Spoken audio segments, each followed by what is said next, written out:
to our gathering. This recording is being recorded by Coalition for Peace Action out of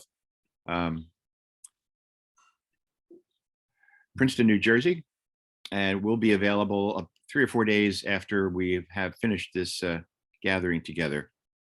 As all of you know, we're here because of the imperative to address the climate crisis that the Earth faces right now, our Mother Earth. So we all are trying to figure out ways to address something that's so much bigger than us and has so much of a potential negative impact on the future for our children and grandchildren. So we ask everyone to stay close with us and figure this out, and let's see what we can do to come together afterwards to continue to work on behalf of everyone who walks and lives on this earth, including the precious animals that are part of our world and our life, whether they swim, walk, or fly. Just an opening little bit of a prayer, I guess you'd say, to start. This is something that one of my colleagues gave me last night. It's an Indian proverb. It says, "Treat the earth well. It was not given to you by your parents. It was loaned to you by your children. We do not inherit the earth from our ancestors. We borrow it from our children." And so we as a community who gather here need to continue to embrace that idea that we're only passing it forward. We need to take care of what we hope to give to all those who will come after us, who are our future ancestors. We also gather as part of Sacred Heart Parish in Camden, New Jersey. We are part of a community of faithful who have gathered for many years doing this effort since 2003 as a form of understanding the crisis that we face with the war that was starting in Iraq. We came together as a community to try and talk about the alternatives to violence, which would be a way of nonviolence. And we have gathered in this manner physically for many years, and over the last 3 years, because of the COVID crisis, we've been gathering via Zoom for the last 3 years since 2021. But we appreciate your being here with us today. And we ask all of you to make sure that you remember 2 things as we go forward, at least 2 I'll share. One is that any questions, Q&A that you might try to address to either of our speakers, Mark Doorley or Bill O'Keefe, and he has a cohort with him, Larry as well, but to address those questions in the chat. So you open the chat and put your question in, and then it will be picked up by Joe Clemente, and we'll move it forward as we get near the end of each presentation.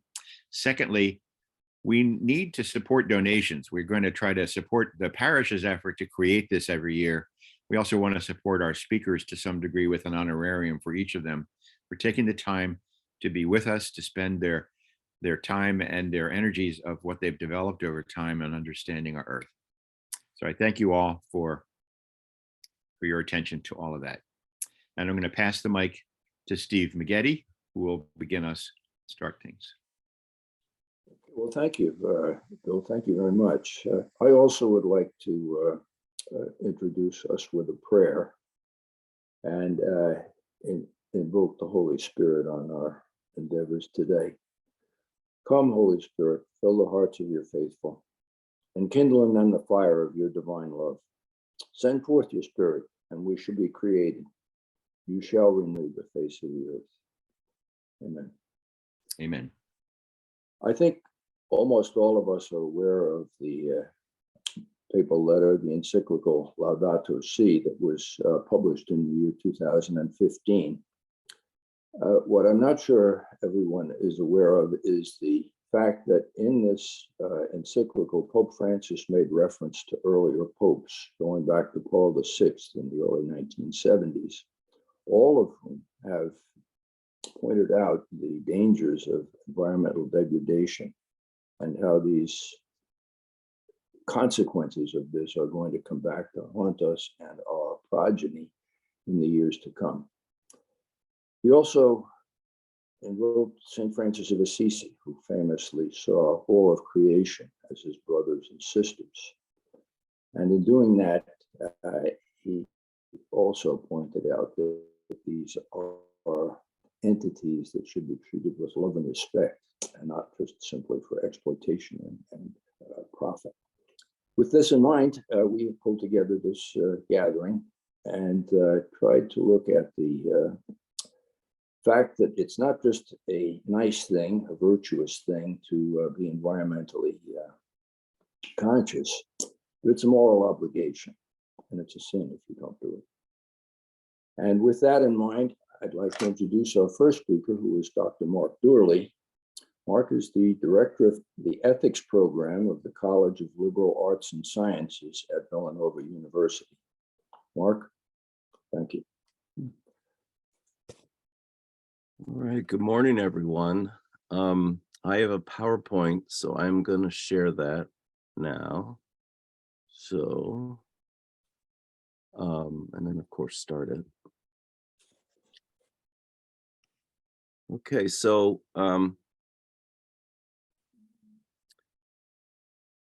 I was told I could name my talk anything I wanted. So climate disruption is what we're talking about, and stories and living responsibly. So I'm an academic, and so I'm a philosopher and a theologian, and so my talk is probably going to be more theoretical than typically you might hear at a conference like this. But that's why we have Bill, because he's going to get us very practical. So I'm going to do the more theoretical stuff, and I'll explain why I think it's important to do it. And then Bill will give us some real practical suggestions for how to get involved. But I first want to say I'm thrilled that there's that all of you are here this morning, and I thank Steve and Bill and the team for inviting me to share with you. So let's get started. All right. Oh, now it doesn't want to. Okay, I got to do it this way. Okay. So just so we're all on the same page, I don't like to presume that people understand the science. I'm not a scientist, but I'm going to give you my layperson's understanding of what is happening on the planet right now and has been for the last 150 years or so. Climate disruption, and I want to emphasize the word disruption. When we say climate change, there's a kind of neutrality to that, which is, I think, part of our what I'm going to try to show today is that the stories we tell ourselves about what's happening shape our imaginations and shape the kinds of questions that we have and the concerns that we pursue. And so it's really important to say exactly what's happening. What's happening right now on the planet is climate disruption, not climate change. The climate has changed on this planet for its entire history, but it's the disruption that's happening, which is the problem. So the disruption that we're experiencing around the world finds its fundamental cause in the excessive emissions of global warming gases. So that's carbon dioxide, which is the most common, but also methane, which is the most powerful, and nitrous oxide. So those are the three global warming gases that are emitted on this planet. For the last 10,000 years, the planet has experienced a stable climate because the global systems have kept the exchange of oxygen and carbon dioxide stable. And you'll notice in those 10,000 years, all of quote unquote civilization has happened. So there's a connection between a stable climate and civilization. So remember that living things soak up oxygen, right? And they create carbon dioxide. And what I mean by living things is animals, including humans, soak up oxygen, which enables them to live. And then they exhale carbon dioxide, which is what the plants need to grow. The plants turn it into the chemicals that they need to grow. And then they release oxygen into the atmosphere. So you have this kind of cycle that has kept our climate the way it is for the last 10,000 years. And the idea would be to ensure that whatever carbon dioxide is released is captured sufficiently by the Earth. So for example, the ocean captures carbon dioxide and the plants capture carbon dioxide, and they ensure that capture ensures that the right amount of solar radiation is captured in the atmosphere. So when the sun's rays hit our atmosphere, the molecules, the carbon dioxide and methane and nitrous oxide molecules in the atmosphere hold on to the heat from the sun. The more of those molecules that are in the atmosphere, the more heat is captured.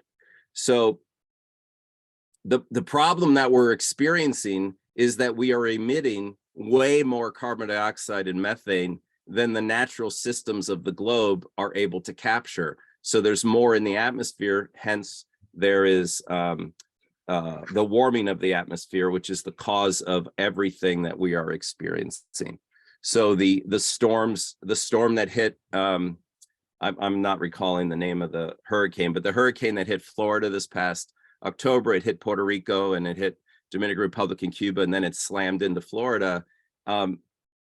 One of the reasons that storm was so powerful is that the oceans are warmer than they have been. And so when you have a warm ocean, it's going to fuel hurricanes into massive sizes. So the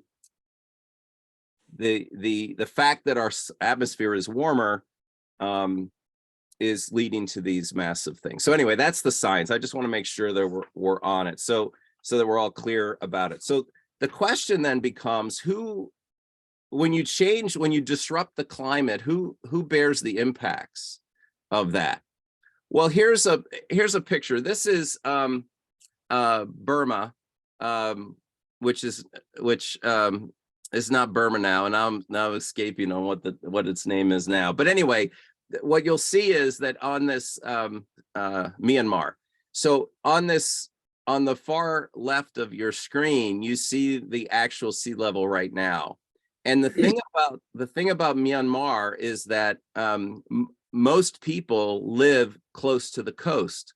So if you increase the sea level, which is one of the effects of climate disruption, because the poles are melting and the glaciers are melting, and that fresh water is going into the ocean, which is increasing the level of the ocean, you're going to displace lots of people. So if you have a 1 meter sea rise, 15 million people get displaced. If you have 1.5 meters, you now have 18 million people displaced. So you can see the blue in the second slide and in the third picture is giving you a sense of what the world might look like, at least for people in Myanmar, if the sea levels continue to rise in the way that the scientists imagine they will. And now this is Myanmar. That's very far away from us. But think about all the places that are close to the sea. New Orleans, New York City. We saw in Hurricane Sandy, the lower part of Manhattan was overwhelmed with water. So, and that was 12, 15 years ago. So as we go through the century, we're gonna see more and more devastating floods on these low-lying areas. If you have a house in Ocean City, New Jersey, good luck. Good luck, because Ocean City is one. If the sea level rises a foot, then it's going to be very hard to have a house on Ocean City because of the sea level rise. So this is going to affect lots and lots of people. Now, I want to show you a map. This is a map of the South Pacific. You'll see Australia is down on the left-hand side. You see, and I want you to look in the middle. There's a little dot with the name Tuvalu on it. You see that? Tuvalu is an island nation. Now I'm going to stop sharing here because I want to show you a video.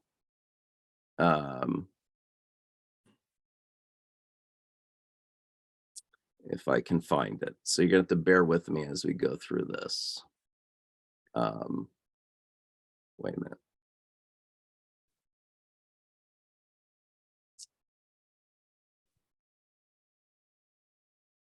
Okay. I will get to it. All right, here it is. In Tuvalu, we are living the reality. Whoa, don't play yet.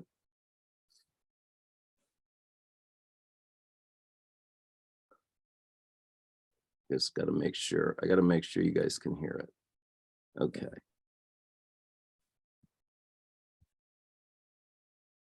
Of climate change, sea level rise. Okay. In Tuvalu, we are living the realities of climate change, sea level rise, as you stand watching me today at COP26. We cannot wait for speeches when the sea is rising around us all the time. Climate mobility must come to the forefront. We must take bold, alternative action today to secure tomorrow. Faftailasi, Tuvalu Modetua.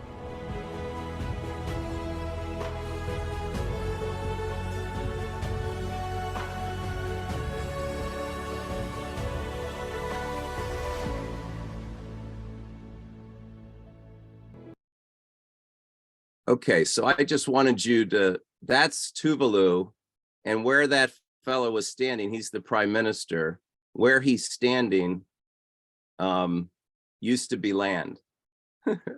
So they are experiencing the effects of climate disruption. All right. So throughout this, every once in a while, I'm going to show you a different story about what's happening around climate disruption. All right. Okay. So the stories that I'm going to show you are trying to put a face or faces on the kind of disruption that's happening right now and that's going to continue to happen. And when confronted with these stories and everything that we've been hearing, if you've been paying attention to this stuff, scientists and environmentalists and regular people have been alerting us to what's happening in a world whose climate is changing. And it's not just changing, it's disrupting our ordinary ways of life. We want to do something, right? I mean, that's what Steve said at the beginning. We want to do something. But I want to suggest today that it's not enough that we just start doing stuff, okay? As the Black American essayist Audre Lorde was fond of saying, you can't tear down the master's house with the master's tools. We can't, or I'm going to suggest we ought not to try to address climate disruption using the same ways of thinking that got us into this situation in the first place. And so we have to do a little bit of work before we start doing stuff to become clear about what exactly is going on with climate disruption. And I'm not just talking about the science, I'm talking, you'll see what I mean as I go along. But to pay attention to deeply entrenched ways of thinking that we may not even be aware of, that can hijack our goal, which is to see clearly what climate disruption is and what we can do. So to kind of unpack that a little bit, I want to introduce you to I'm going to introduce you to 6 grand narratives. The first 4 I'm calling grand narratives because that's what this guy Bonnet has called them. But I'm also going to talk about an Augustinian narrative to move us towards Christianity. And then I'm going to look at Laudato Si briefly and present Pope Francis's narrative, all of which are, we human beings are storytellers, right? We tell stories to ourselves, whether it's a scientific story or a cultural story or a family story. We tell stories all the time. Every time we get together, what we end up doing is telling stories, and the stories are important because they shape our imagination.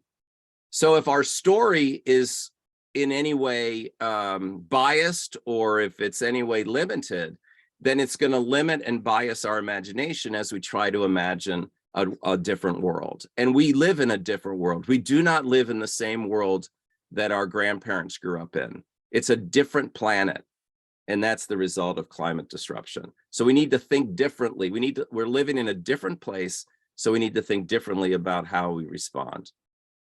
So here are the 4 grand narratives. And I'm pulling this material from several sources.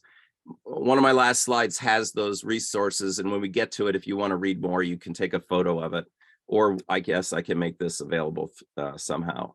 So we have these four narratives, and I want to walk through each of them with you. So the naturalist narrative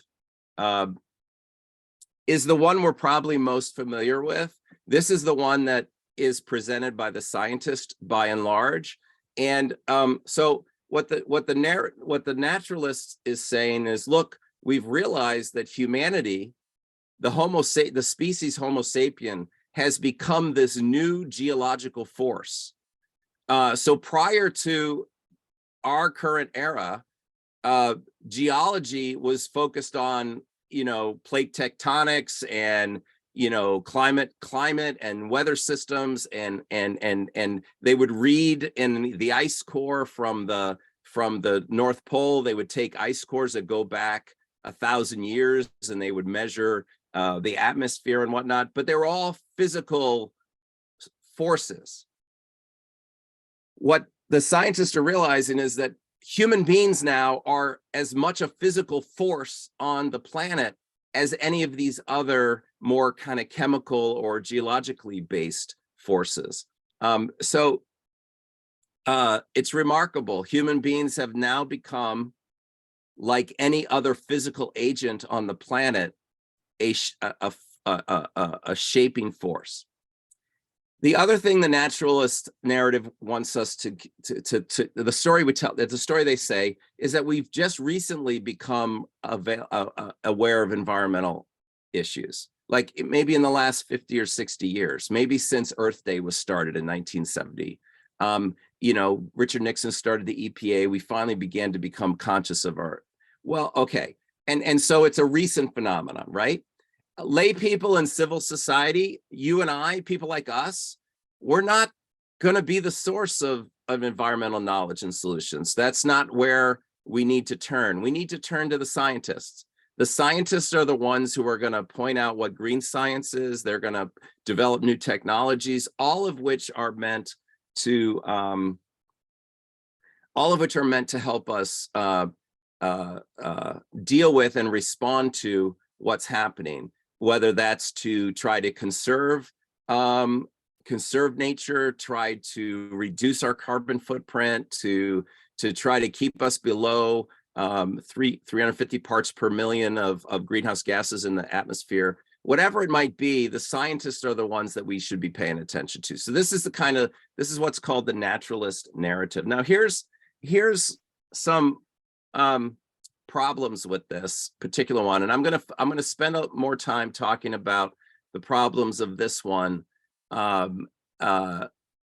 because I think this is the most common, the one that we hear the most, the story that we're told. Scientists are going to take care of us. Well, here's the problem.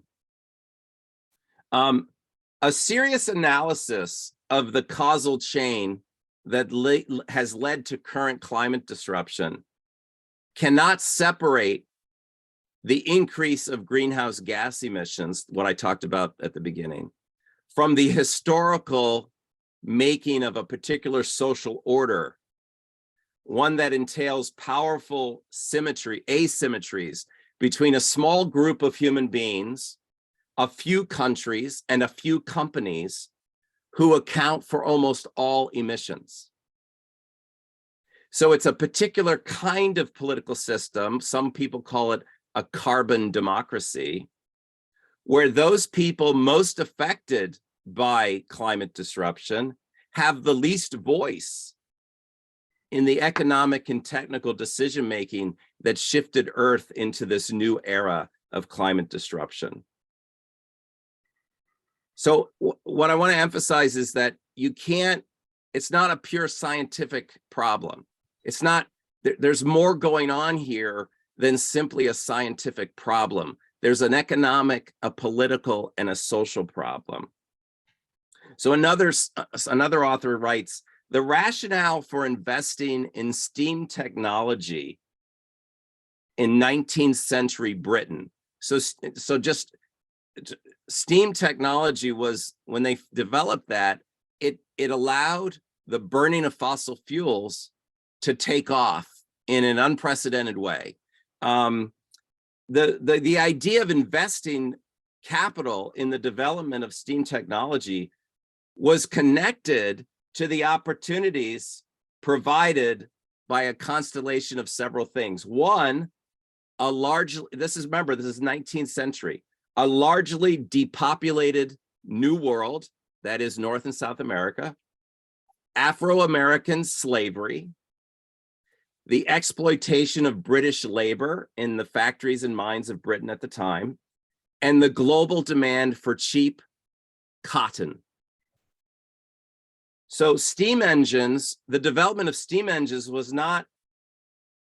that didn't happen because there was some natural born deputies of humanity that decided this is the next evolutionary step. No.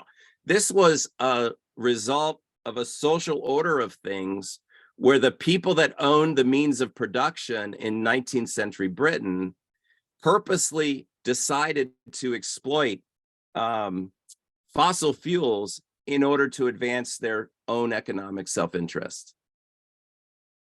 So the problem with the naturalist narrative is that if we focus so much on the science, we miss what's behind the science, which drives the science, which is the way in which economics and politics and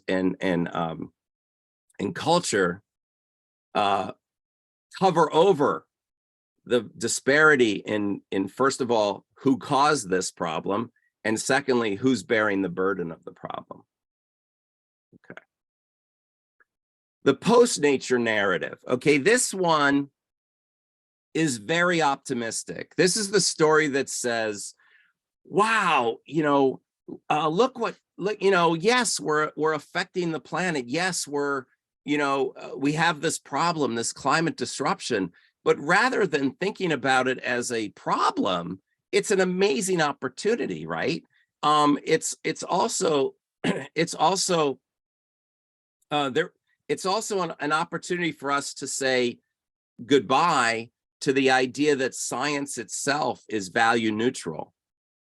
It's not value neutral. Science is always harnessed to some particular interest, kind of what I just got done saying. Well, let's be conscious about it. Let's be open about it. Let's try to figure out a way to use our technology and science to manage the planet for human beings, right? So human beings are no longer the destroyer, but human beings are the sustained and permanent stewards of the biosphere. So we are going to manage the planet using our technology for our own good, right? So we're going to, if we need certain kinds of animals to maintain the biosphere for our own good, well, then we'll figure out a way to do that. We're going to use science to manage it all, right?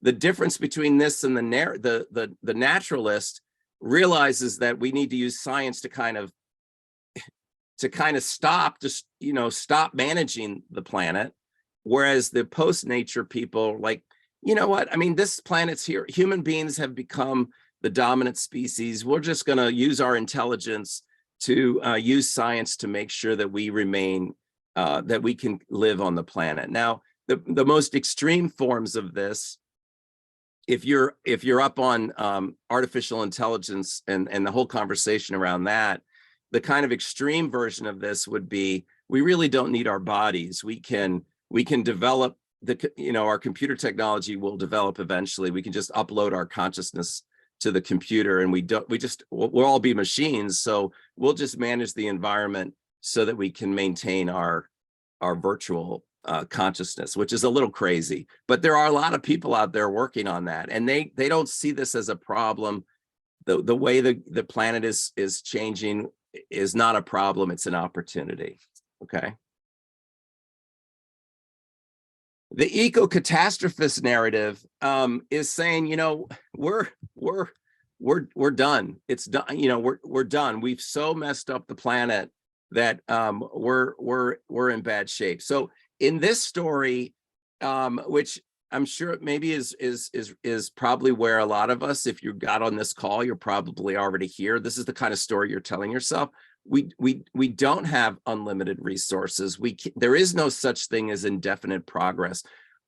We're starting to run into a wall. Even if you think fossil fuels need to be part of our future, fossil fuels are they're gonna run. It's a finite resource. We're gonna run out of them. So, and it took millions of years to create oil and gas reserves. You can't just create them overnight. So we're gonna run out of these things.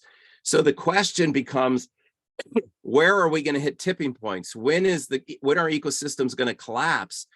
That's going to lead to violence and wars. Because now we're going to have limited resources, lots of people, all of whom need the same resources. Then you're going to have violence.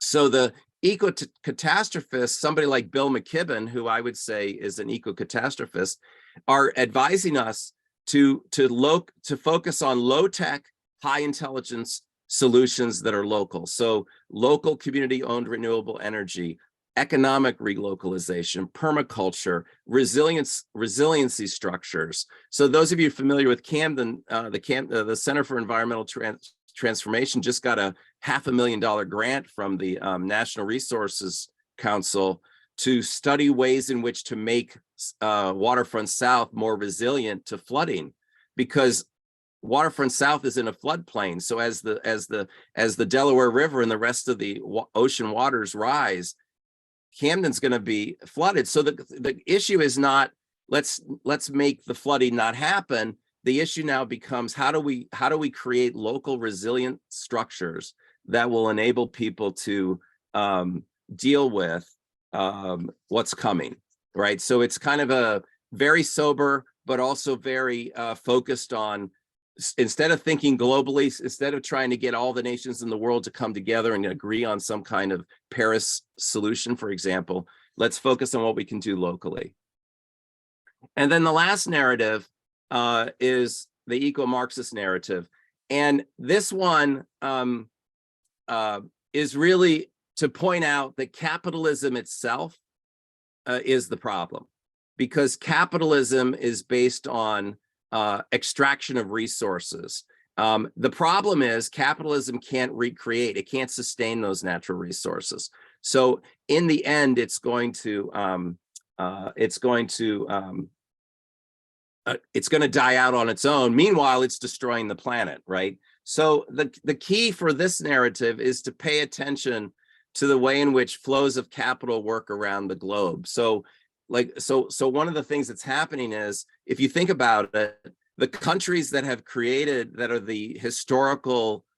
historically responsible for the most greenhouse gas emissions, are the countries that have taken resources from the global South and have made use of them. They've taken those resources from the global South without any kind of benefit going back to the global South. So there's been a one-way asymmetric relationship economically, which has led to the fact that the global South now finds itself unable, and because it doesn't have the resources to combat the effects of climate disruption. Meanwhile, the people in the North have the resources if they would turn to them. So again, this narrative maybe is the least recognizable for many of us, because this tends to be a more on the kind of fringes of the discourse. But there's something very true about, very accurate about this story, in the sense of the way in which capitalism is a central dimension of the problem. Okay, I'm just aware of my time. I thought I was going to have way too much little material, but I have too much. So why do this? Well, first of all, these narratives are not, I didn't mean to be exhaustive of these narratives. You could have a feminist narrative, you can have a womanist narrative, you can have an indigenous narrative. There's tons of narratives out there.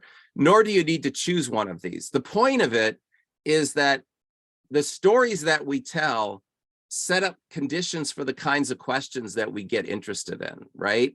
And the commitment we make to discover the truth about a situation and then to act on it, right? So so the work that I referenced earlier is this work of identifying the stories that might be unconsciously shaping the way we think about things. And so I think it's worthwhile work to uncover those, because until we do, we're going to continue to use the same tools that we've used in the past. And as Audre Lorde says, you can't really tear the master's house down if you use the same tools that built it.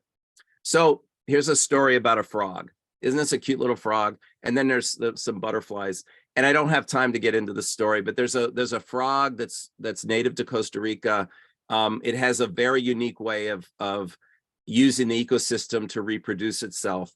And climate disruption is causing this frog to not be able to reproduce. And so it's been missing since 1989. Although I did hear recently that someone thinks they saw one in Costa Rica, but the climate has changed such that this toad is for all practical purposes gone. And that's, again, a result of humans exceeding the limits that the globe can handle.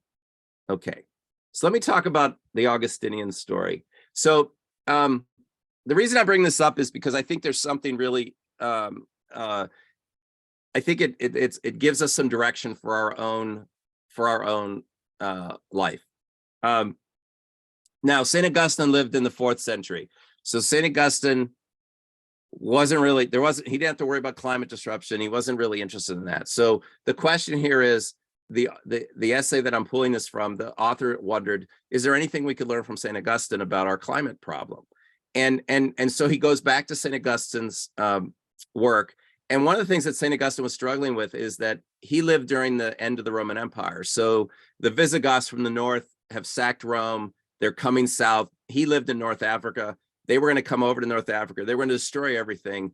And people were, accusing the Christian church of being the cause of the destruction of Rome, right? And so Augustine wrote, and he was thinking about what is it that has led to this situation? And what he realized is he focused on the fact that the Roman Empire was an empire.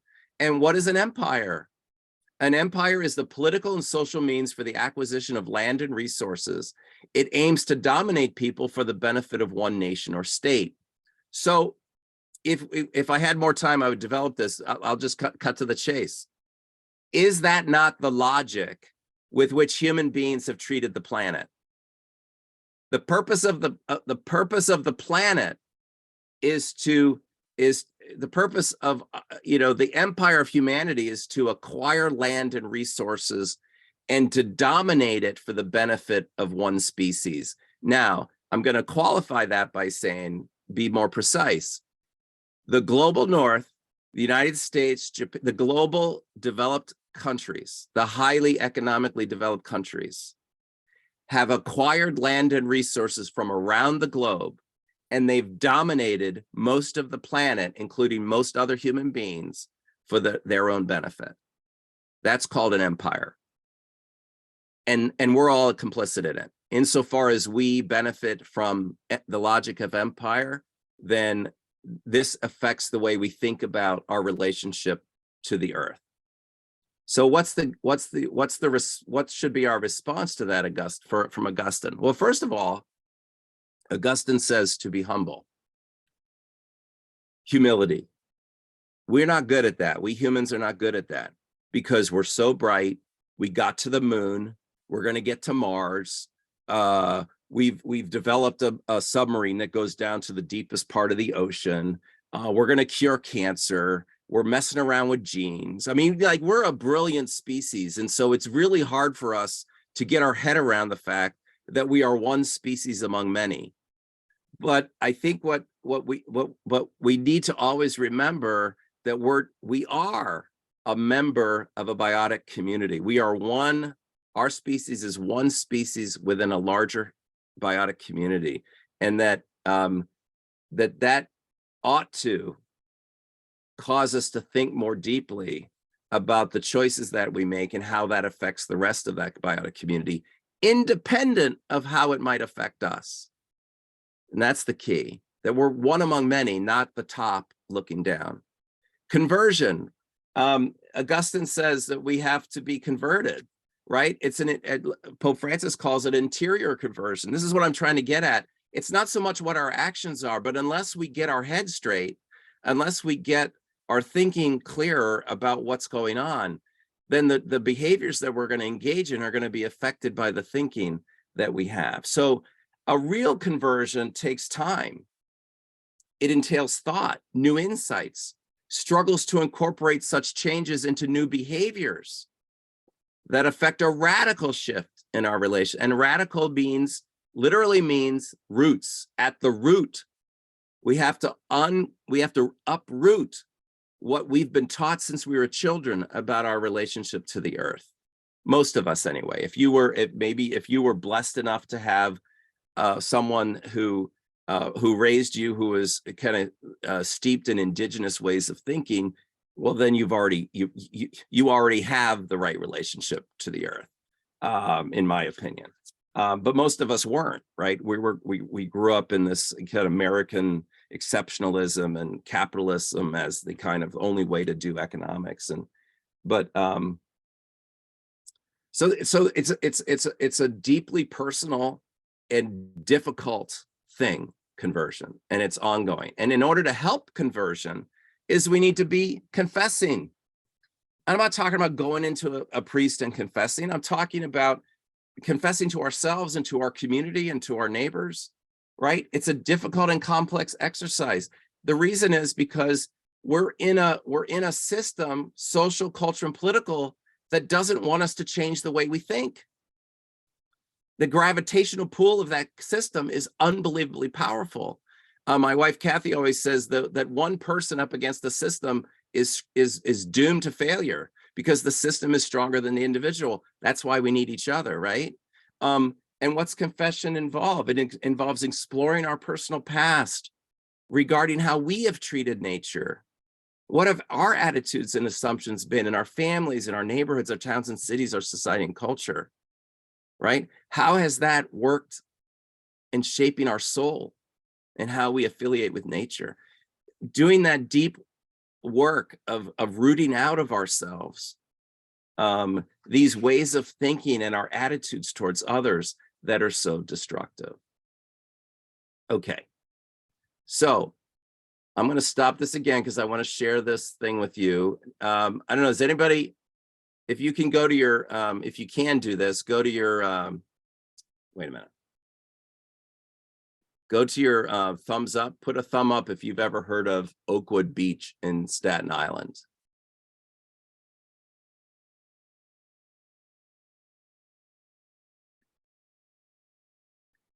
Okay, see anybody putting their hand up. So I'm going to guess that means, okay, let me show you this. So Oakwood Beach in Staten Island. So there it is. This is a picture from 2010. It's on the eastern side of Staten Island. Okay, remember Hurricane Sandy happened in 2012, 2013, I think, right? So see that little community? Now watch this.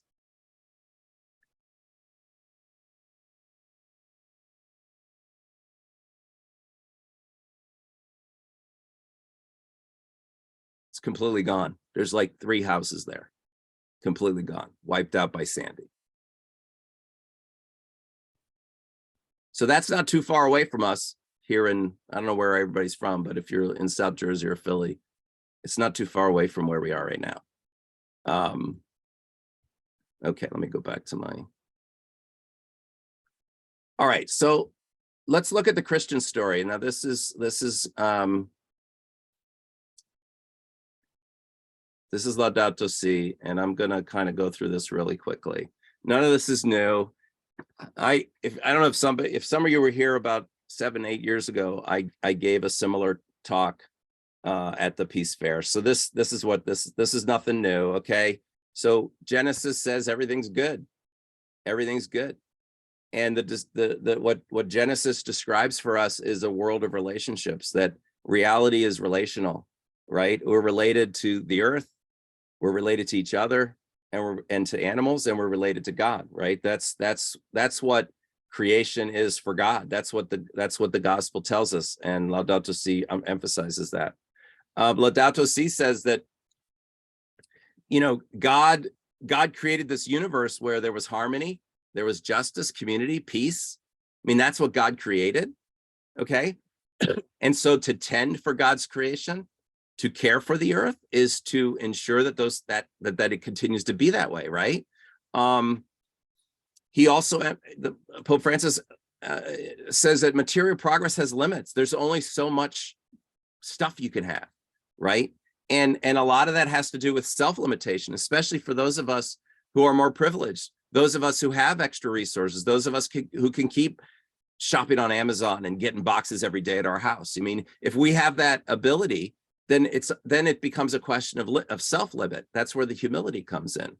Do I really need more stuff? I was talking to a friend today, he's got an iPhone 11 and he takes these amazing pictures he shares on Facebook. And I said, those pictures are amazing. He says, yeah, I need to go out and get the newest iPhone because apparently it takes better pictures. I said, really? Do you really need a new iPhone?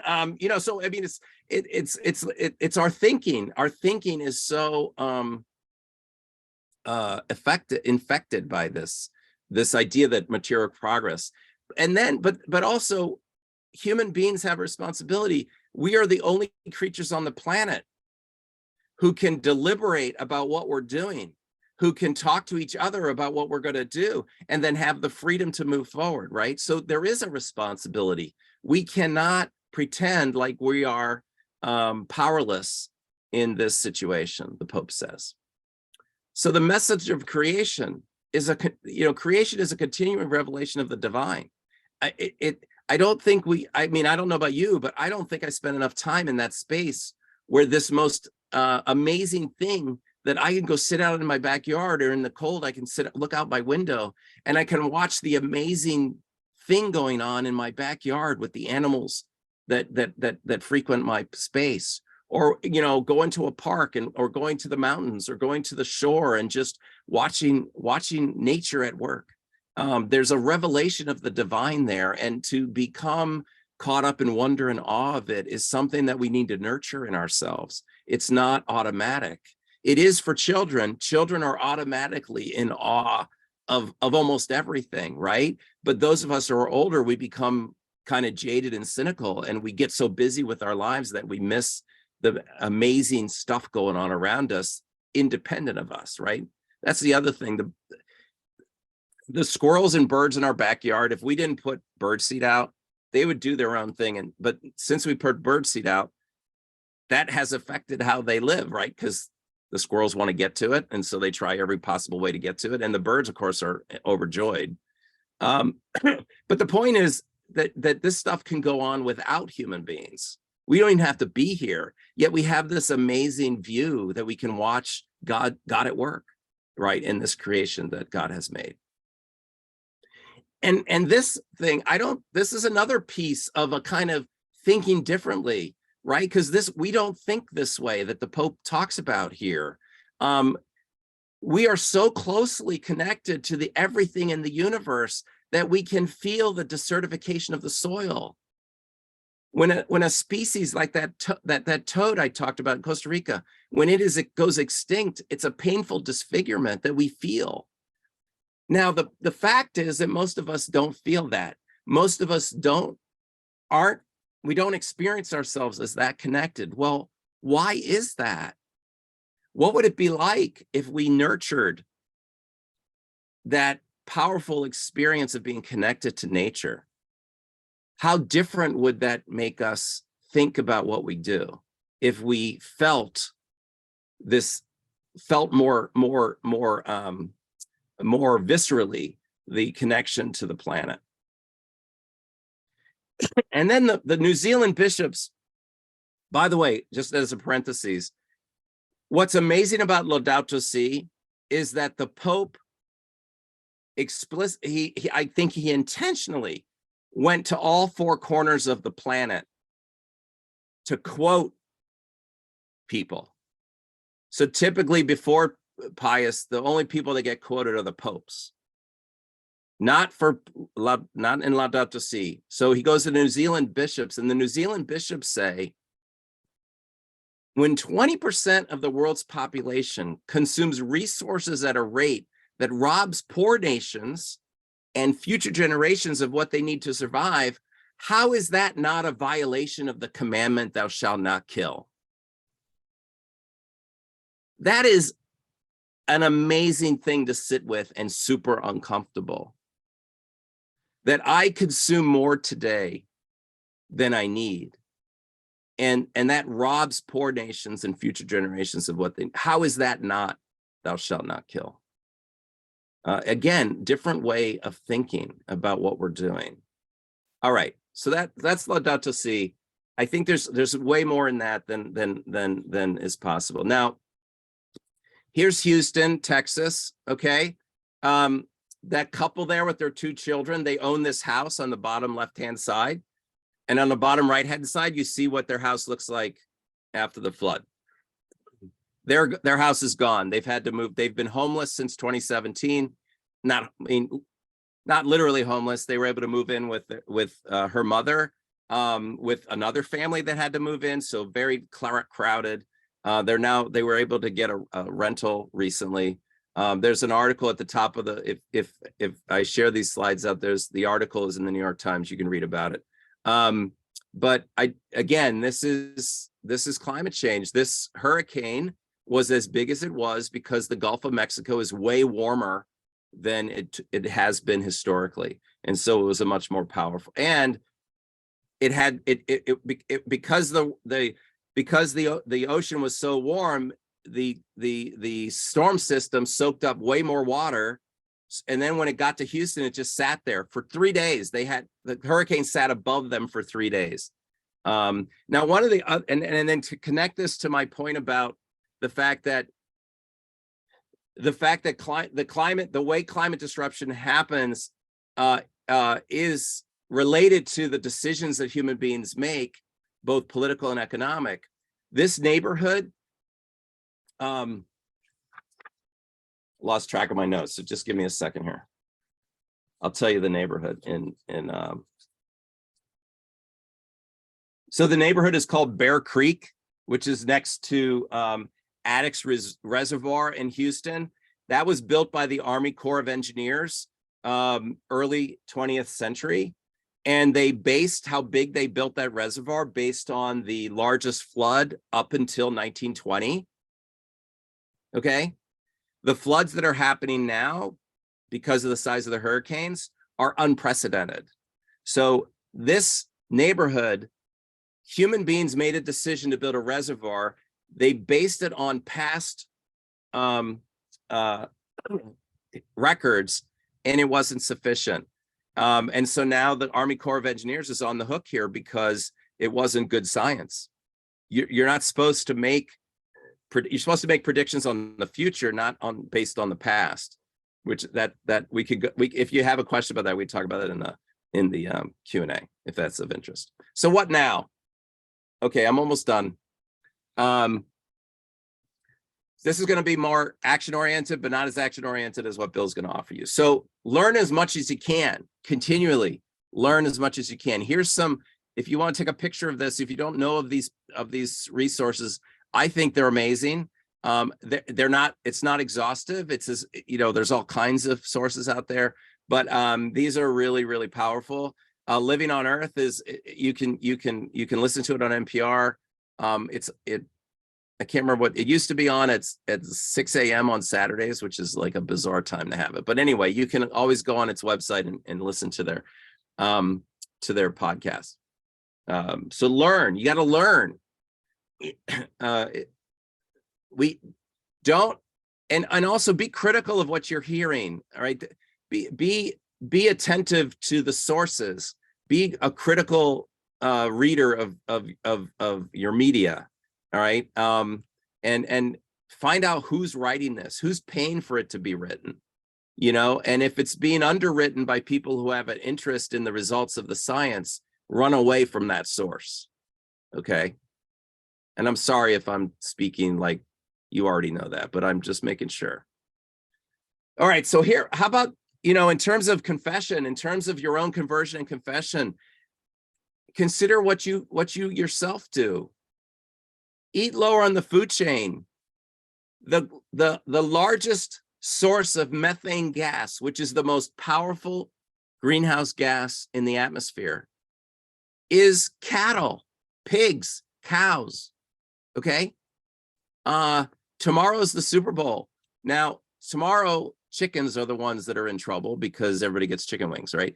But I mean, when you eat meat, you are contributing to, and especially if that meat comes from factory farms, each of us is part of that problem. We are continuing this problem. Anyway, so eat lower on the food chain. Waste disposal. Where does your waste go? I asked my students the other day, do they know where their waste goes? Do they know where their waste goes from Villanova? They have no idea. Okay. Almost always the waste goes to a poor community. Right? Why does the poor community get the waste disposal? Well, because we don't want the smell in near us. Okay. We don't want the smell not in my backyard. So, but that's an environmental justice issue, right? Where does that waste go?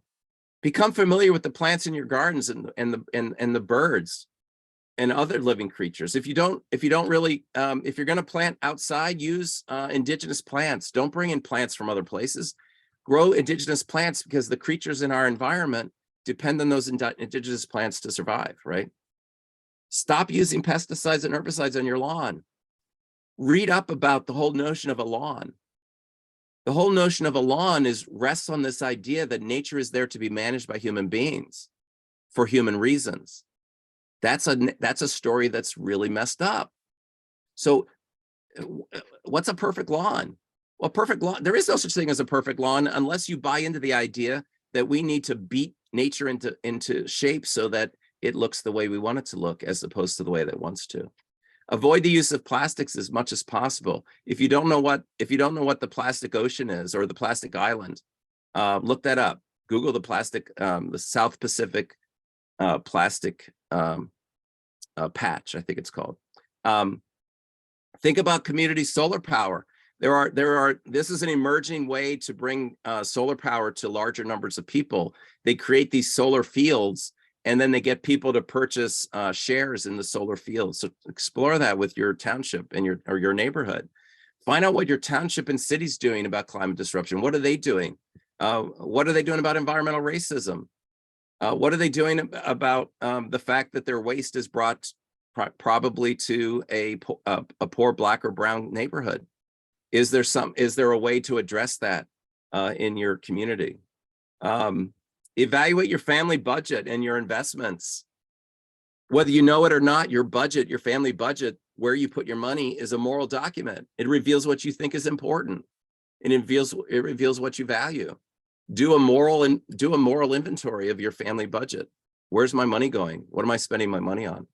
Be an informed voter. Join lobby campaigns. We'll hear more about that from Bill. Write an op-ed for your local newspaper. Write to your congressperson and senators. Value local green initiatives. Find out what's going on in your community. If you have local farmers, buy from them, even if it costs a little more. Right? There's things that we can do that may seem unrelated to climate disruption, but they're not. Everything is connected to everything else, and it's so important that we do the part that we can do. Now, this is the last thing I'm going to show you. Can I have an extra minute? I'm going to take an extra minute because I really want you to listen, because this is a nice lead into. So Shirley Levine is a Catholic woman from Cancer Alley outside Louisiana. And she recently was rewarded the Laetare Medal from Notre Dame for her work. She's an amazing human being. And this is a little, what I'm going to show you is a little animated thing that it's her voice where she talks about her story. And then my voice is going, so it's a good thing that we're coming to an end here, because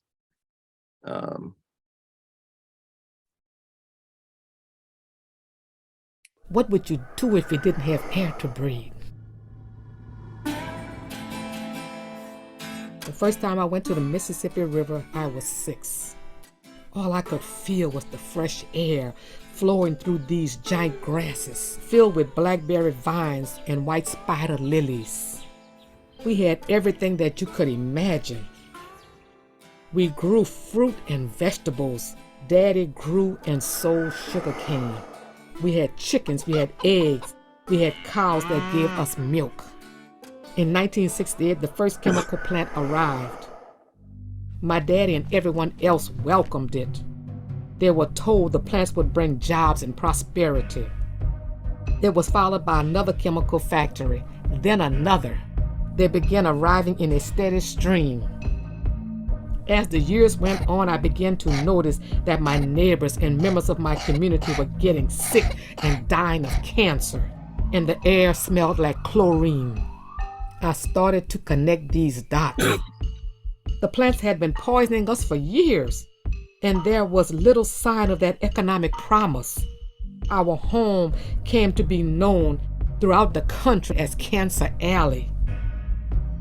And in 2018, I realized that this was about to get worse. What would I do if I didn't have air to breathe? I was looking for signs. Should I leave or stay and fight? I cried and I prayed. I asked God, should I give up the land and the home you gave me? He said no. I asked, what do you want me to do? He said, I want you to fight. I called my neighbors to a meeting at my house. We are going to fight for Formosa Plastics until we don't have a single breath left. We organized our neighbors, telling them about the chemicals Formosa would emit. We marched for a whole day from New Orleans to Baton Rouge. We walked, we danced, we lit candles to pay respect to the people who died of cancer. And we drew national attention to our cause. Local and federal politicians joined our fight, building pressure to halt the construction. We will keep Formosa from coming. The strength of our community, that turned out to be the breath that keeps us alive. We'll keep going, and one day we will have clean air to breathe again.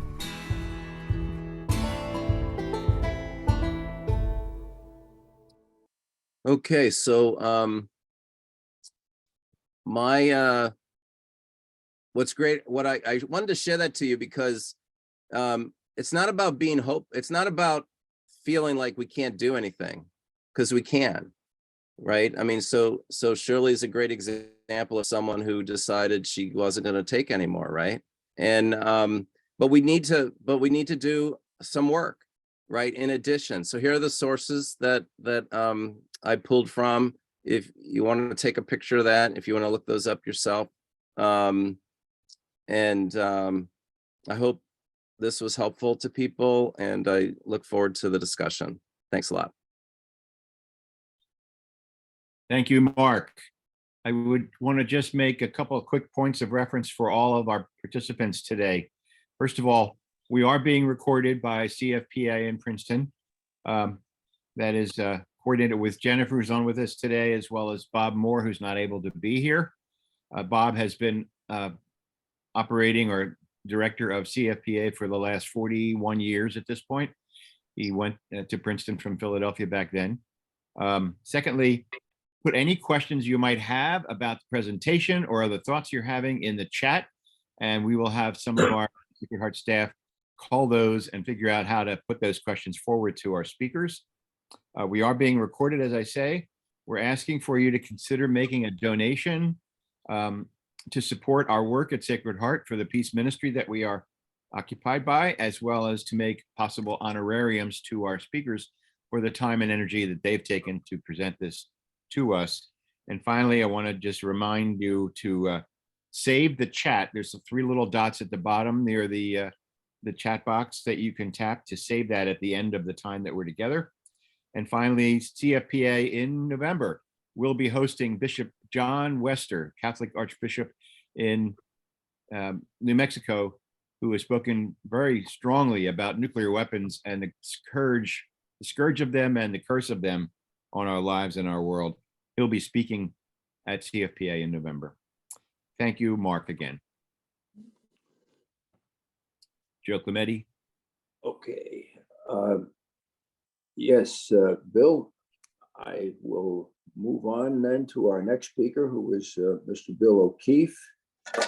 And Bill is the Executive Vice President for Mission and Mobilization of Catholic Relief Services. I think that he will bring to us some real-world experience with the consequences of environmental degradation as he sees it in the work of Catholic Relief Services, particularly in developing countries. And as Mark emphasized, it's not the developing countries that caused this problem, but it's them that's living with the consequences. So, Bill, tell us what you've seen. All right.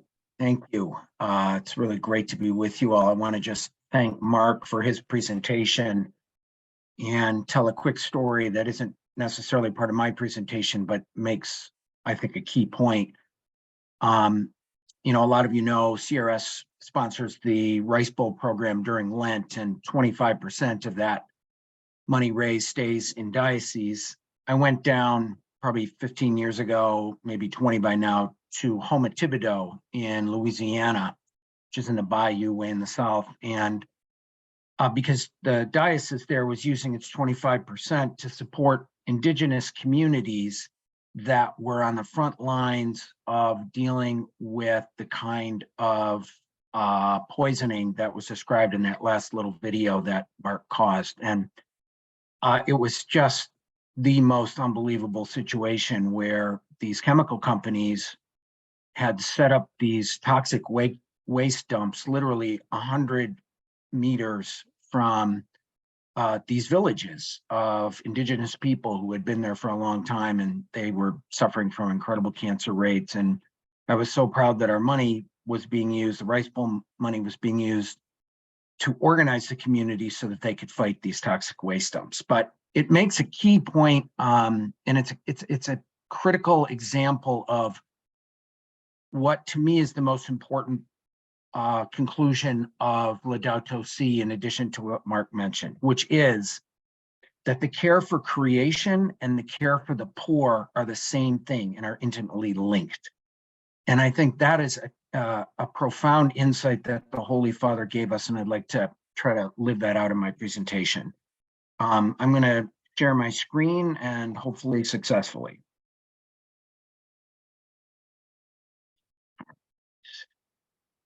Okay. Can you guys, do you see my opening slide here? Yes. Awesome. Okay. So I'm going to just start with a little, you know, I'm staff of CRS, so therefore I want to make sure everybody knows about CRS. I want to start with this number, which is 200 million, and we're not fascinated with numbers over here, but 200 million is the number of people who CRS assisted and touched last year with your support, the support of the Catholic community in the United States. And each of those 200 million people is, you know, our children and parents and grandparents, uncles and aunts. They're not just numbers. We're very proud of the scale of our work, but more importantly, in touching the lives of people, person by person, hand in hand with the local church. And we thank you and all the generous and active Catholics and others throughout the country that support our work. We are in about 116 countries right now, and all the dark gray, the blue, the green countries are places where CRS either has a program, an office, or staff, and we're just very honored to do this work on behalf of the American Catholic community.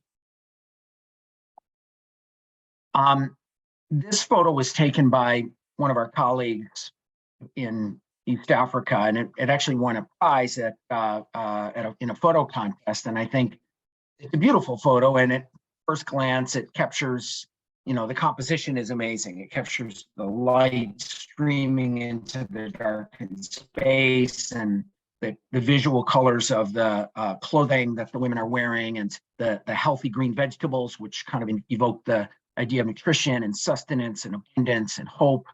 But for us, we see a much deeper beauty in the photo, which is really about the people in it. They are chopping up greens to enrich a porridge that they're making during a group session in Tanzania. I lived in Tanzania for 3 years in the late 80s while working for CRS, and there was a significant problem with malnutrition there. And this project is addressing stunting and malnutrition as part of our program there. And I think it just shows their dignity and determination and resilience of their community, and how they are working to improve their lives and the lives of their children. And I think it's the inner light of Mary and Catherine, the two women here, radiating their inherent dignity that makes this image so powerful. And I think it's how CRS works with millions of people like Mary and Catherine around the world. I want to quickly take a sort of a short detour, because I don't think I could give a presentation without mentioning what's going on in Turkey and Syria right now. I won't dwell on it, but as of last night, 23,000 people were killed in northern Syria and southern Turkey. It's the worst earthquake in a century in that part of the world. Just terrible devastation. You've all seen it on television and on the internet, but it's really aggravated by the cold winter conditions. And then frankly, the politics of the region, which have the long conflict in Syria and the political tensions between the various governments, and it's really complicated relief. CRS is supporting local church partners in their response in both Turkey and in northern Syria. In Turkey, we're supporting Caritas Internationalis, which is the confederation of Catholic organizations like CRS around the world, pretty much in the entire world.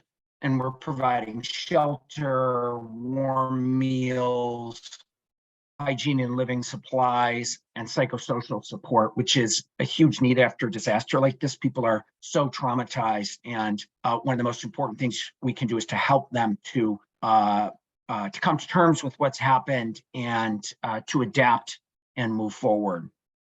In Syria, our partner Caritas Syria, Caritas Aleppo, other dioceses and other Catholic Church organizations are benefiting from our support to provide comprehensive assistance.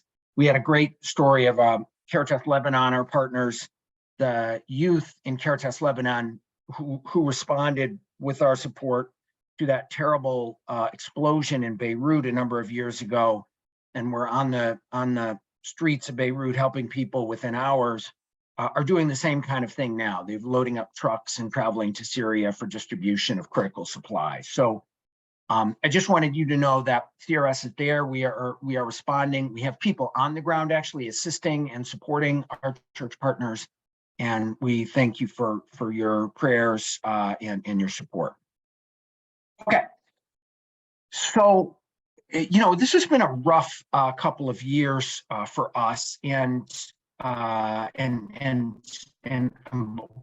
us, I don't really mean CRS. I mean the people we are serving around the world, and it's really because of 4 compounding causes of poverty and hunger. And I'm going to focus on climate change, but I want to put it in the context of these compounding crises of conflict, climate change, COVID-19, and we added, it was 3 C's, now it's a 4th C. We added costs, which reflects the inflationary impact and food price crisis that the war in Ukraine is having, and its disruption of energy markets, fertilizer markets, food markets. And the combination of those things are really putting a lot of pressure on many communities around the world. I'll talk more about that in a bit. I think many of us, and particularly I think people in my generation, may have been lulled into a sense of the inevitability of human progress. Maybe we kind of adapted to one of the narratives. I can't remember which narrative Mark mentioned, where it's kind of like science will solve these problems, this kind of never-ending myth of human progress. And we believed and observed that the arc of history bent towards justice, or at least made steady progress towards better material livelihoods for most people. But in fact, there are hundreds of millions of people there were hundreds of millions of people lifted out of poverty in the last 20 years. And the good news is that extreme poverty rates had fallen by more than half since 1990. Maternal mortality rates have dropped significantly, and there's been many gains. But clearly, we can't necessarily count on these gains continuing. And that's my point of this slide, is that these compounding causes of poverty, hunger, for the first time, global hunger rates and global hunger aggregate numbers are increasing after decades of going down. Around the world, yeah. And so let me focus on climate change.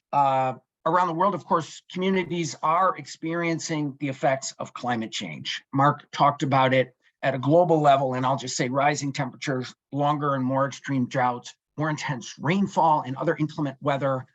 Just like in our own country, we have witnessed the consequences of climate change around the world.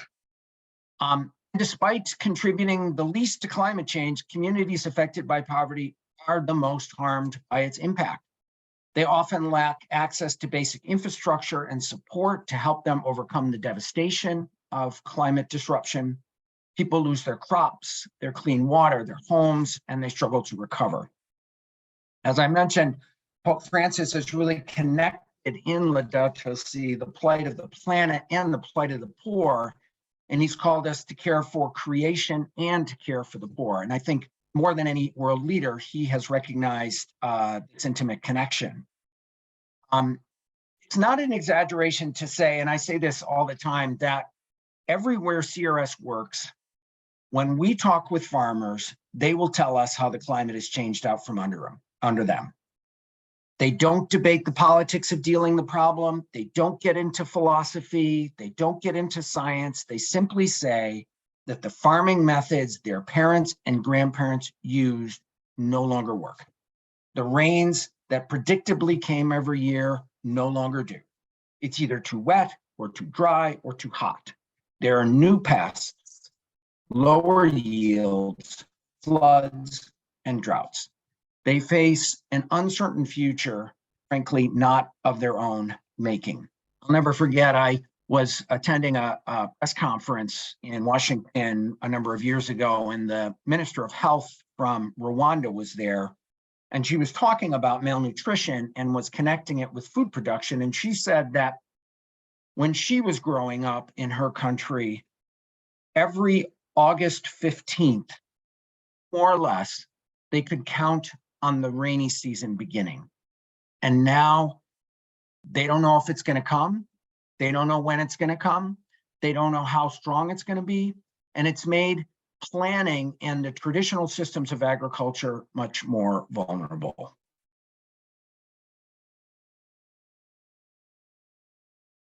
CRS is doing a lot to address climate change. I'm going to talk about it in more detail, but I want to just kind of frame it by saying there are three pieces. At the top is mitigation, and what that means is we're looking at our own climate, our own carbon footprint. You know, we're a global organization. We have a building in Baltimore, which is our headquarters, and we have staff who are traveling to do their work. We are putting fuel into trucks to deliver food to people who need it. So we have committed to a climate action plan to reduce our own carbon footprint, to figure out how we can have the same impact while lowering our the amount of carbon that we produce. And I just think that's really important, to walk the walk as well as talk the talk.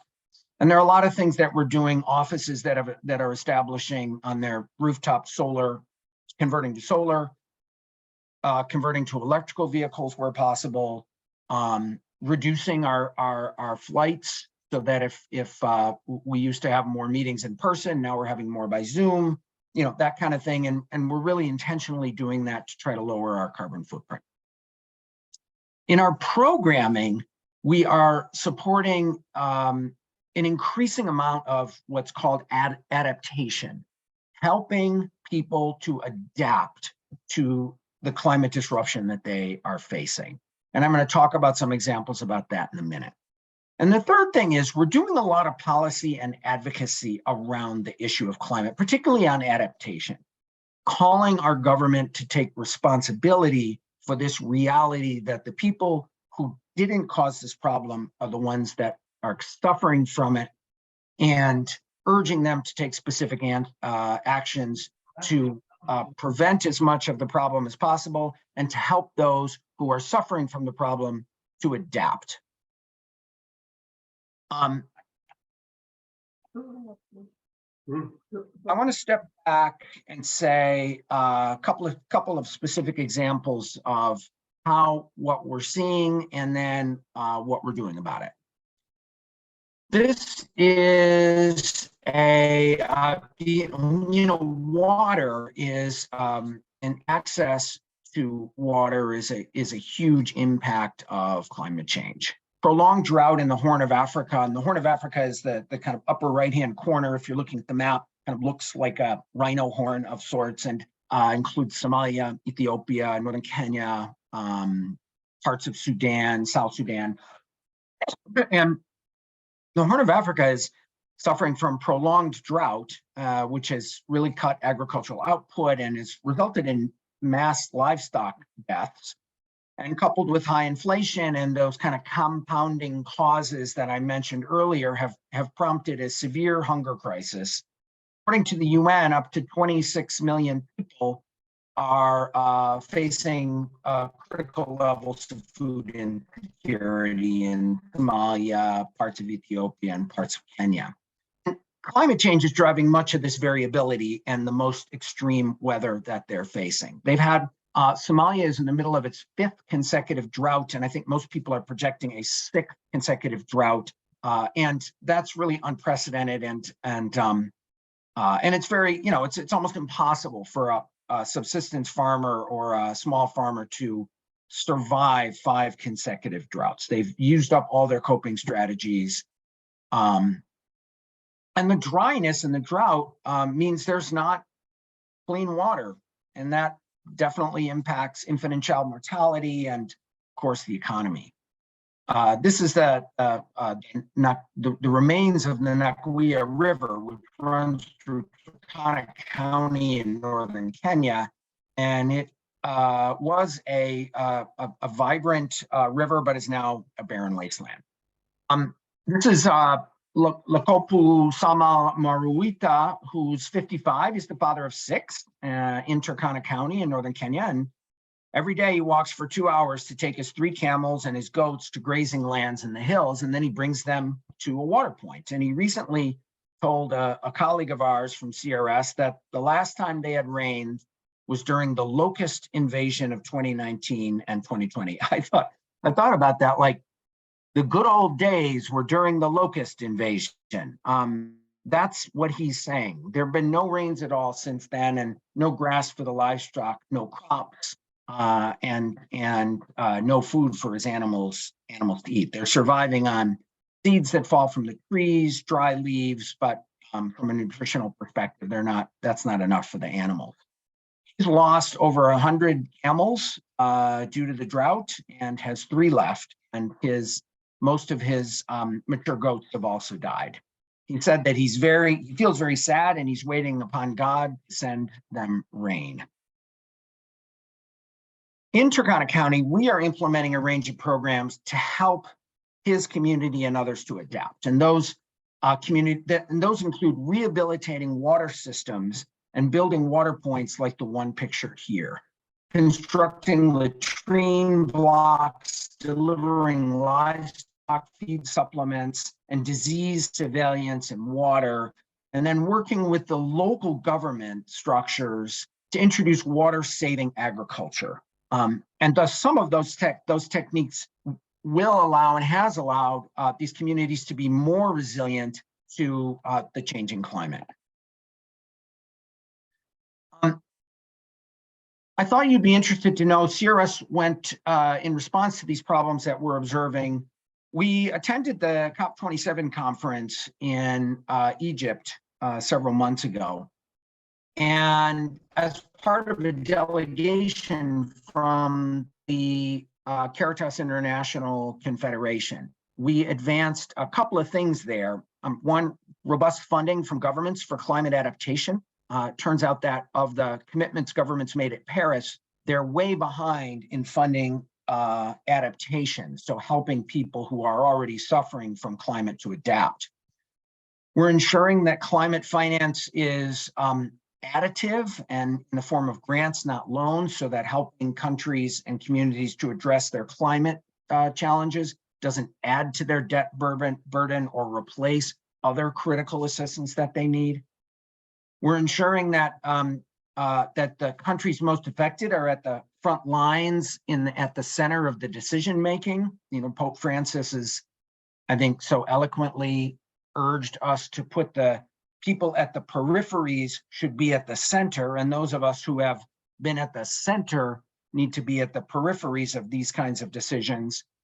And we're supporting a new mandate for climate resilient agriculture and building sustainable food systems. We really had a great experience. I myself was not there. This is the CRS team, but we feel we effectively were able to communicate our priorities and make sure that the priorities of the most vulnerable were heard as part of these international dialogue. I talked about, food crisis that we're facing around the world, and I want to make some more connections related to that. As I said, communities around the world are experiencing life-threatening levels of hunger and malnutrition. And those families are struggling to meet their food needs because of those compounding crises, the 4 C's that I mentioned. Food inflation is a real problem. It's a problem in our country. Now, there's all these stories about the cost of eggs in the United States and how the avian flu has driven up the cost of eggs. And for most of us, that's an annoyance, but not a big deal. Eggs are some of the cheapest form of protein, and certainly around the world, for those who can't afford more expensive forms of protein, eggs are very important. But it's just reflective of a global supply chain interruptions and disruptions from a variety of factors. I was in Gaza in March of this last year, Gaza in Palestine, and I don't know if anyone else has been to Gaza. It's frankly, in many ways, an incredible place. The people who CRS works with, the folks, the Gazans on our team, are some of the most inspiring, upbeat, positive, committed, faithful people I've ever met in my entire life. In the midst of just unbelievable political and economic and frankly environmental disruption, they just remain committed to trying to make a better life for themselves and for the world. But I went into a store that CRS was supporting, and I talked with the grocer, and I asked him, so that's kind of like a small bodega type store. And I said, so, what's the impact of the Russia's war in Ukraine on the situation here?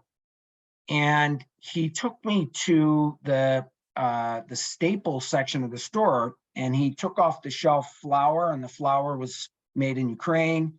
He took off oil. The oil was made in Russia. He took off yeast, and the yeast was made in Russia. And so basically, all the ingredients of the staple food bread in Gaza were coming from Russia and Ukraine. So when the disruptions of food shipments from that part of the world, when that happened, it had a direct impact on the prices for very poor people in Gaza. And I just use that as an example. On this picture is Hawa Ibrahim, a mother of 7, and she is impacted by drought in Somalia. She lives in a internally displaced persons camp with her 7 children, one of whom is blind. And their journey to the camp was torturous. They traveled using a donkey cart. They walked 2 days and 2 nights before arriving. They were thirsty and they were hungry. And she was driven to that camp by conflict and by the drought, which prevented her from growing enough food to take care of her family. I was yesterday on the phone with the head of our humanitarian response department is named Jennifer, and Jennifer was actually in Mogadishu when I was talking to her, the capital of Somalia, and had managed to get out to internally displaced persons camp like this one. And she described for me a situation very much like what you see here. She was encouraged by our ability to reach people in these camps, and that the security situation had improved enough that we were able to help people, but it still was a very concerning situation, particularly with the prospect of more drought. This is just shows you any country with any color except for that sort of background greenish, whatever color that is. These are the main 28 countries of concern that we're tracking in the global food crisis and impacted by by climate change, conflict, COVID, the impact of COVID and cost.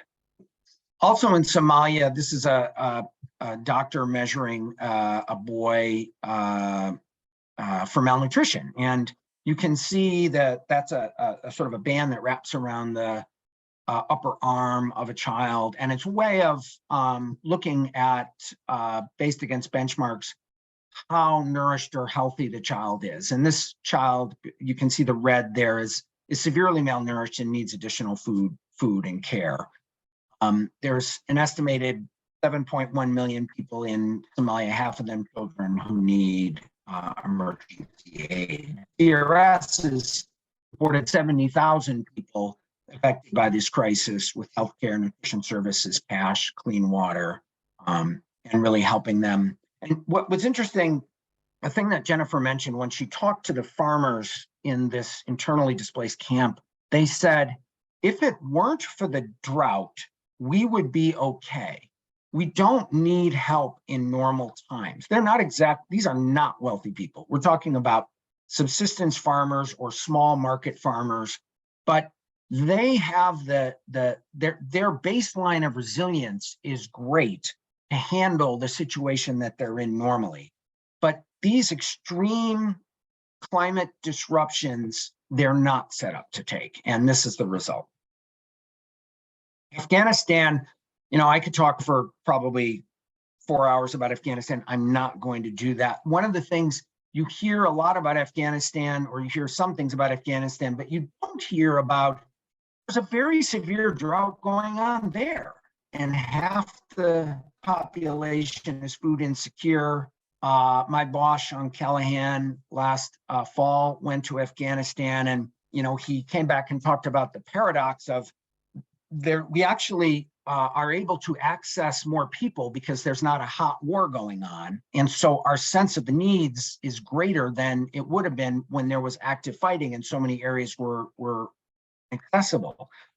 But, the situation there, because of the politics and the restrictions on female workers, is really making it very difficult to address the underlying humanitarian situation. But again, I want to emphasize, climate is a huge part of climate disruption is a huge part of what's going on there.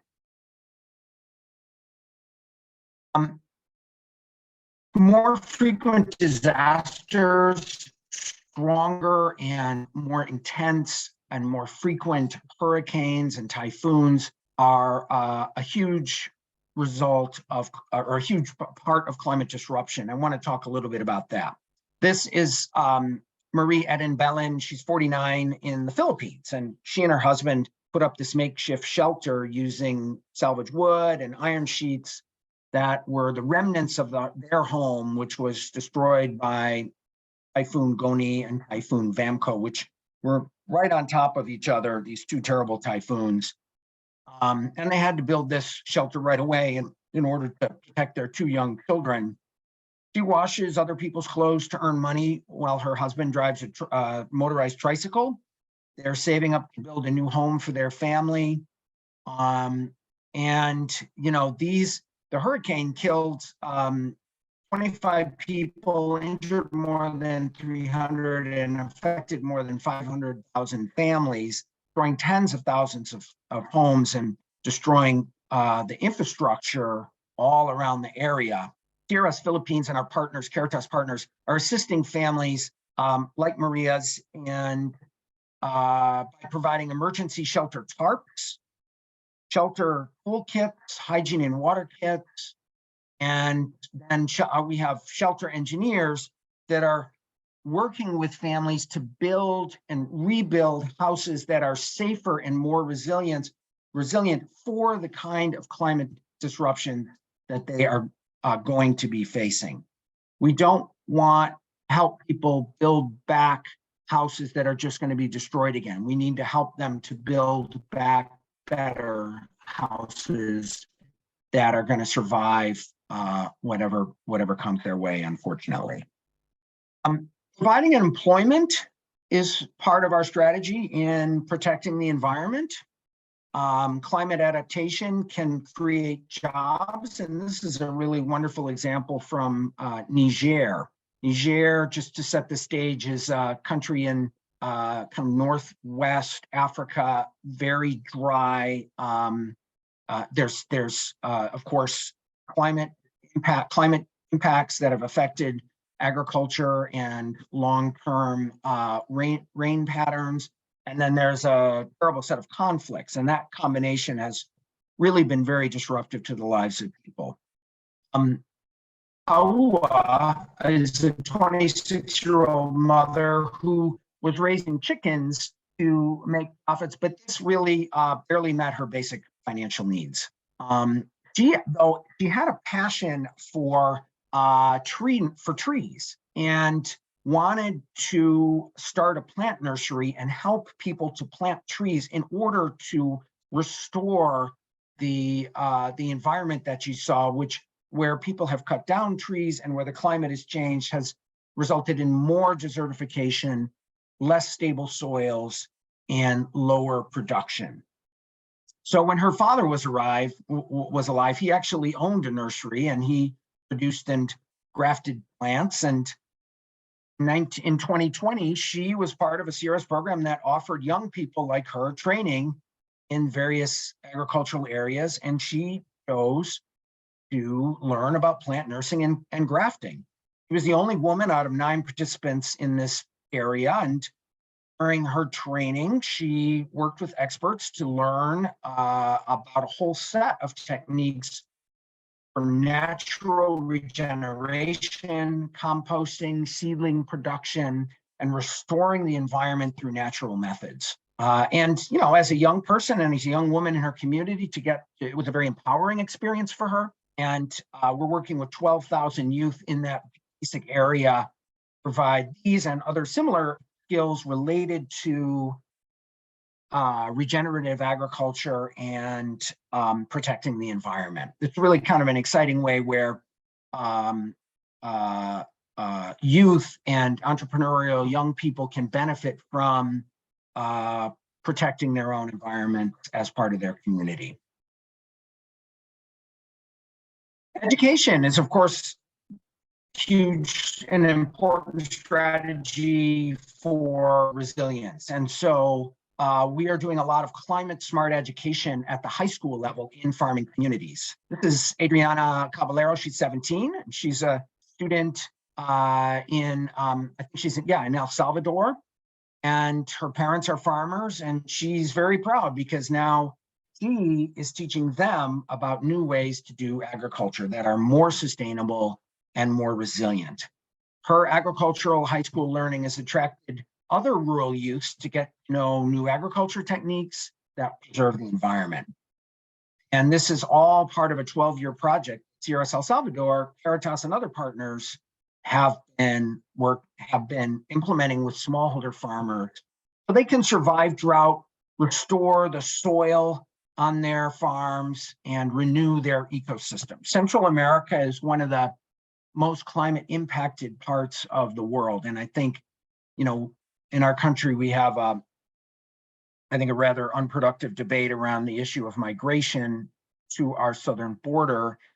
And I don't think there's a complete understanding of the impact of climate-induced disasters and the slow, steady decline in agriculture because of climate disruption. And so addressing those issues is an important part of helping people not to have to make the dangerous journey north, because it turns out most people would actually prefer to stay in their communities if they can. Obviously, there are other complications around violence, but addressing climate change and helping communities be more resilient and educating communities about how to do so is a critical part of that. Across the world, women depend more on yet have less access to natural resources. Most of the farmers, small farmers that CRS works with around the world are female. And in most regions of the world, women bear a disproportionate responsibility for securing food and water and fuel. Agriculture is the key employment sector for women in low and moderate income countries, especially, and during periods of drought and erratic rainfall, women have to work harder to secure income and resources. And that puts additional pressure on girls who often have to leave school, help their mothers manage this increased pressure and burden. This is Mapa Kathala, and she is a member of our community watershed team in Lesotho in Southern Africa. And she is overseeing a community watershed team. And they are planning and implementing projects to restore land in the area. In Lesotho, there's tons of deforestation and erosion, and she is helping with land management and also kind of changing the grazing practices of livestock to allow for the earth to regenerate. She helps with rounding up wandering animals and helping with the system so that the pastoralists have a place to safely graze their animals, but not in a way that's destructive of the environment. We're working with her and other partners on land restoration, natural resource management that addresses the community's goal of adapting to their changing climate and further and being more food secure. I want to talk a little bit about the nexus between conflict and climate and focus on the Sahel. The Sahel is in the part of Northwest Africa, Niger, which I mentioned earlier as part of the Sahel, and Burkina Faso and Mali are the other two main countries. It's an absolutely fascinating part of the world, like rich culture, music, history, amazing communities. Burkina Faso, where I've been several times, there's a rich religious diversity between different parts of the Christian church, different Islamic groups, and they have more or less lived in harmony for many, many years. But the climate crisis and the increased pressure that has brought on the economy has really contributed to tensions between the ethnic and religious divisions that are already there. And then there are extremist groups also coming from the north, and that's a long story, a whole nother presentation. But this nexus between instability and climate, we're seeing playing out in the Sahel. The church, the Catholic Church, is really taking a stand against this violence, and is trying to address the root causes of it, and it's been responding tirelessly on the region. CRS is supporting the bishops of all three countries to do three things. The first is to respond to the humanitarian crisis. There are more than 1 million displaced people. I think it's up to 2 million actually in Burkina Faso. There's 500,000 in Niger, hundreds of thousands in Mali. Nobody even knows about this. You think about like a part of the world, there are millions of displaced people. Nobody in our country is aware of this. We are there, we are responding through the local church.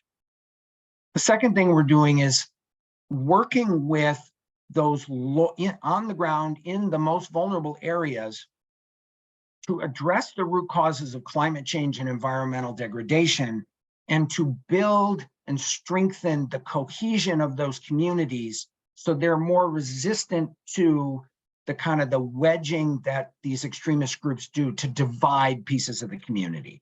And what we find throughout the world is where people have a shared interest and are actively working together for the community's benefit, it is more difficult from outside elements or elites to drive wedges in that community. And so we're trying to do that there. And then finally, we're helping them to find their voice, the bishops, to address to their own governments, and frankly, to our government here, a more peaceful, long-term, developmental, root cause solution to the instability there, which has been militarized in many ways. Again, long story, but for those who are interested, in March 20th through the 24th, the bishops, a delegation of bishops and also Muslim clerics are going to be visiting Washington, and we're going to be taking them around to the administration, to the Congress, so they can tell their story, try to get our government more involved.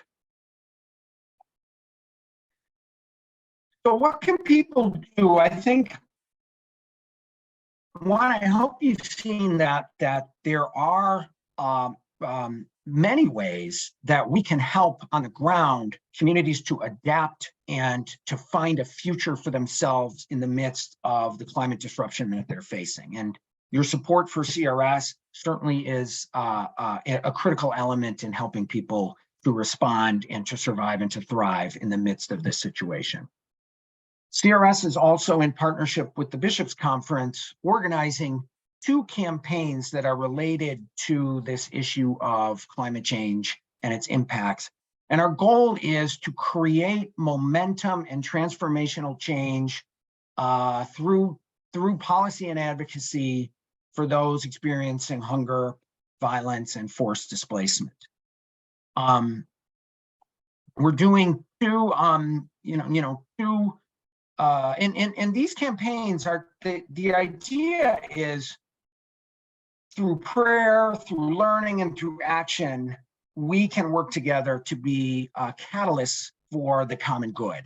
And I think about what we could all accomplish together if every Catholic in the United States and others in our communities who share similar values came together with the same goal. And then how many lives would be saved? How many societies would be more just? And how would our world be changed? Through our campaigns, we are learning together about critical issues that plague our planet, including climate change, and inspiring others to join and act in meaningful ways. The first campaign is around hunger and malnutrition. Talked a lot about hunger and malnutrition. 1 in 3 people around the world who don't have access to adequate nutritious food connected to climate change.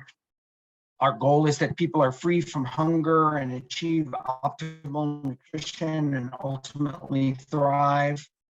And we have a second campaign we launched on the Feast of St. Francis in last October 2022, around climate change. And our goal here is that people-centered climate policies make it possible for the people who are most poor and vulnerable to survive and thrive in the face of climate change. The World Bank has estimated that if we do nothing to address climate change today, 100 million more people will be pushed into poverty by 2030. That's a lot of people. And 2030 is not that far away either, frankly.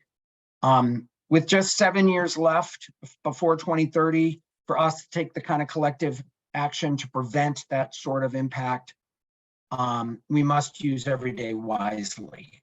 That's why we are urgently working to ensure that people living in poverty are able to manage their risks, to recover, to adapt, and build their resilience. People of faith, the gospel calls us to care for creation and to hasten the work of shining the light of God's love in the world. I loved Mark's reference to Genesis this last week, and the readings for Mass have all been about the creation story in Genesis. And so everything he said was kind of top of mind for me about God's creation being both being relational and And I just thought that restoring right relationships with God, with each other, and with our planet, with creation, is such a is the message of the of God's, or a key theme of God's communication with humanity. I'm not a theologian, so I'm stumbling, but I think hopefully you're understanding what I said. We're working on, as part of the climate change, on some policy changes, and I think this is what's really important, that we think at scale will make a difference.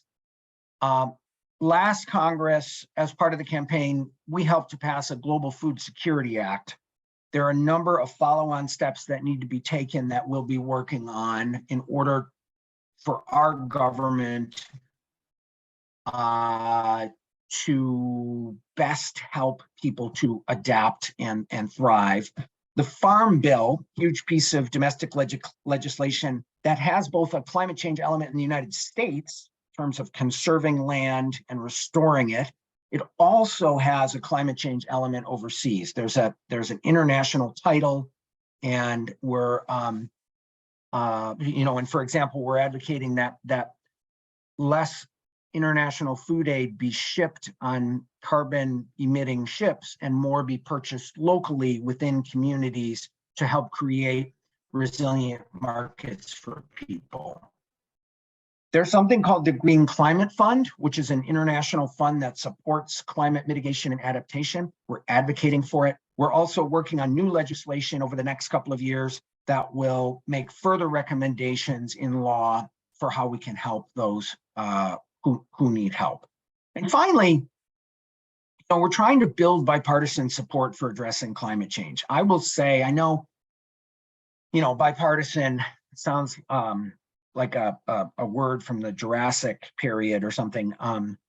I believe very strongly that we can and will succeed in building bipartisan support for climate change. And I say that because, one, I've seen a lot of progress over the last couple of years.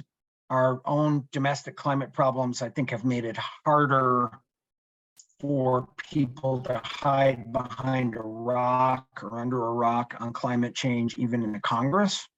We are looking for ways to bring Republicans and Democrats together to talk about starting with the kind of pretty non-controversial point that I always say, which is and I said it earlier, everywhere we work, we can have a philosophical discussion about climate change, but all I can tell you is everywhere we work, the disruptions of the climate are destroying the lives of real people. And we can provide gazillion pieces of evidence from human experience on that. And it really does begin to touch people's hearts and bring them into this issue. And I think it's a powerful contribution that we at CRS can make. If you're interested in joining our climate change campaign, you can send a text to 67768, and then in the where you write your message, just write climate change, and you'll get a text back, and that will allow you to join us. And we are also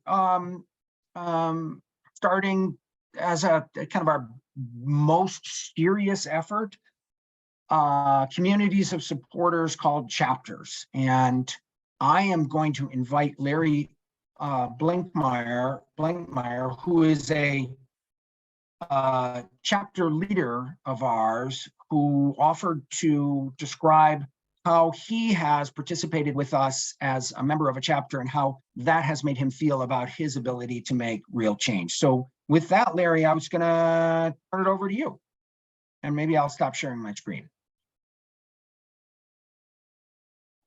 Thanks a lot, Bill. Hello, my name is Larry Blankmeyer, and I work with the parish chapter of Catholic Relief Services at St. Vincent de Paul Parish in Richboro in Bucks County.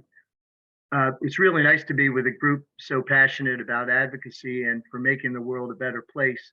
And just to tell you a little bit about my personal journey, like many of us, I can look back to my formative years in a faithful family household from my earliest inspiration to serve others. We had several religious sisters in the family, and Sister Mary Stanislaus, my Aunt Ruth, she stood out. She was so soft-spoken, she was so good-humored and attentive to us as kids. She served in multiple elementary schools in over 60 years of religious life. And it was her humility and her dedication to her vocation that really showed me what it really meant to care about others. And when it came time for my wife, Mary, and I to send our kids to religion classes, I decided to sign up to teach. The next 20 years really reformed and rejuvenated my faith and its place in my worldview. As I taught these faith concepts to children in 3rd, 5th, and 6th grades, a big challenge was always to keep their attention. And for me, that meant trying whatever I could to present the lessons with an eye toward the real world outside our classroom, outside our town, outside our country. And I really marveled at the interest that the children showed when they read stories about children in other places, and the surprise on their faces when they saw how different a child's existence could be from theirs. I'll never forget the lesson where we went around the room one by one, each child recalling what they had for lunch that day. And you can imagine the variety of answers, from McDonald's Happy Meals to sandwiches with chips, apples, cookies for dessert, etc.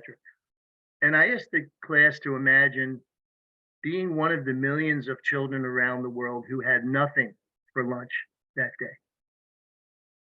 I then took out a small bowl and poured a measuring cup of rice in it. And I told the class that those millions of children might have only that bowl of rice for their only meal that day. And their expressions on my classroom children's faces really redirected the lesson back to me, reinforcing the truth about hunger. And I realized I was receiving an invitation to do something more.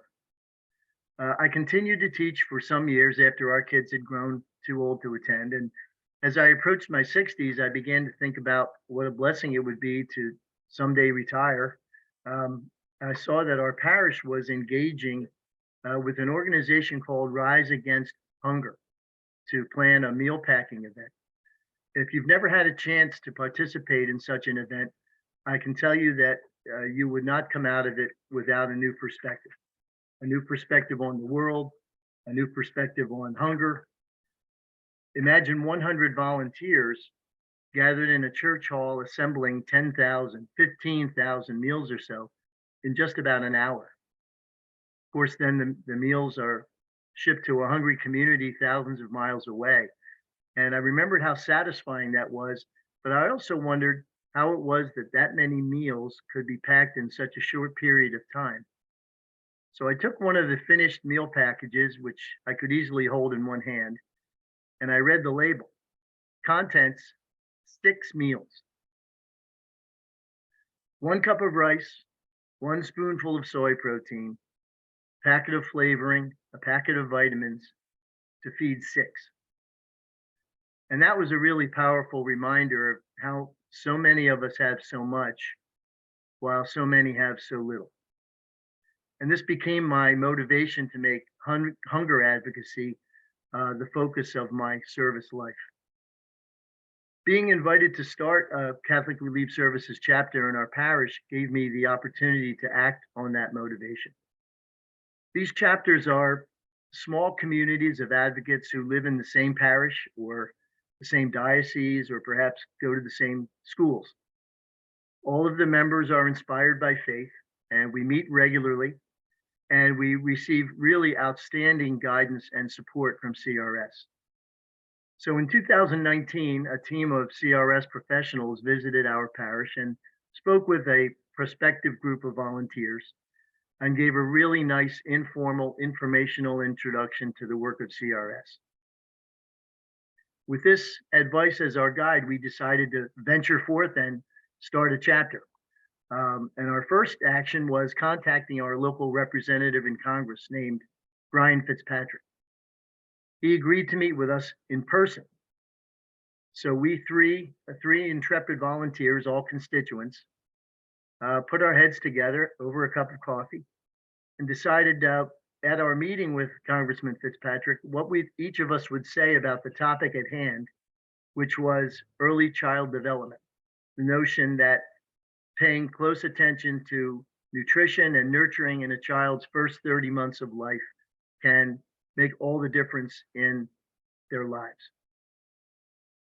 So to our surprise, the meeting went very well. And not only did the congressman meet personally with us, he expressed real interest in the topic and requested on the spot in that meeting that we come back to him with the foundation for a piece of legislation which he would sponsor in Congress. And he was true to his word, even enlisting a bipartisan co-sponsor. And so what began as an informal introductory meeting ultimately became the Global Child Thrive Act, a piece of legislation which now benefits millions of children worldwide. And it also began a strong relationship with the congressman that really continues today. So our journey as a chapter has really reinforced my conviction about the critical necessity of raising our voices for social justice everywhere. But we realized we couldn't do it alone. Even as a single organization the size of CRS, there was a need to raise our voices to our elected representatives, enlightening them and encouraging them to work together for change. Our pastor, who had always been a strong supporter of our meal packing events, provided full support and encouragement for our chapter as well. And so the experience of being part of a CRS chapter has really changed me in ways that I never could have imagined. First, it is a journey, with each of us bringing our own unique gifts to the work. In our group, for example, we have a writer, we have an organizer, we have a communicator, we have a person who sells our work to invite others to join us. And somehow all of these talents dovetail into what we call a small but mighty chapter. It's so inspiring to be part of this group of colleagues, and we all support one another in every way. Second, I've learned that the invitation to serve can take many forms, and it arrives unexpectedly at times. We encounter other people, experiences, information, and we do it in so many different ways. There's no telling when an opportunity to do good will present itself. And if we're open to that invitation, we never know where or what it will lead to. Finally, I've learned that quite unknowingly, we can all be an agent for change. When it comes to social justice, of course, we all have a role to play. We can inspire someone, we can motivate someone, we can offer encouragement to someone.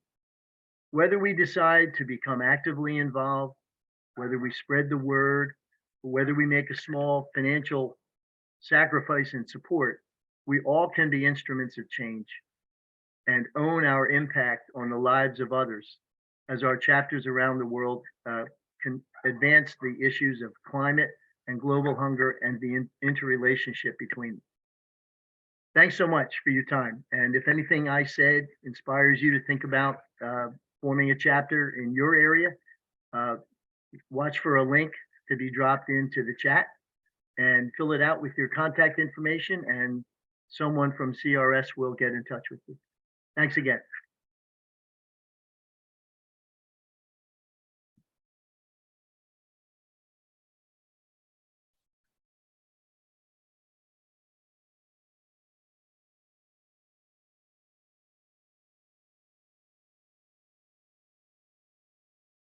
Off again.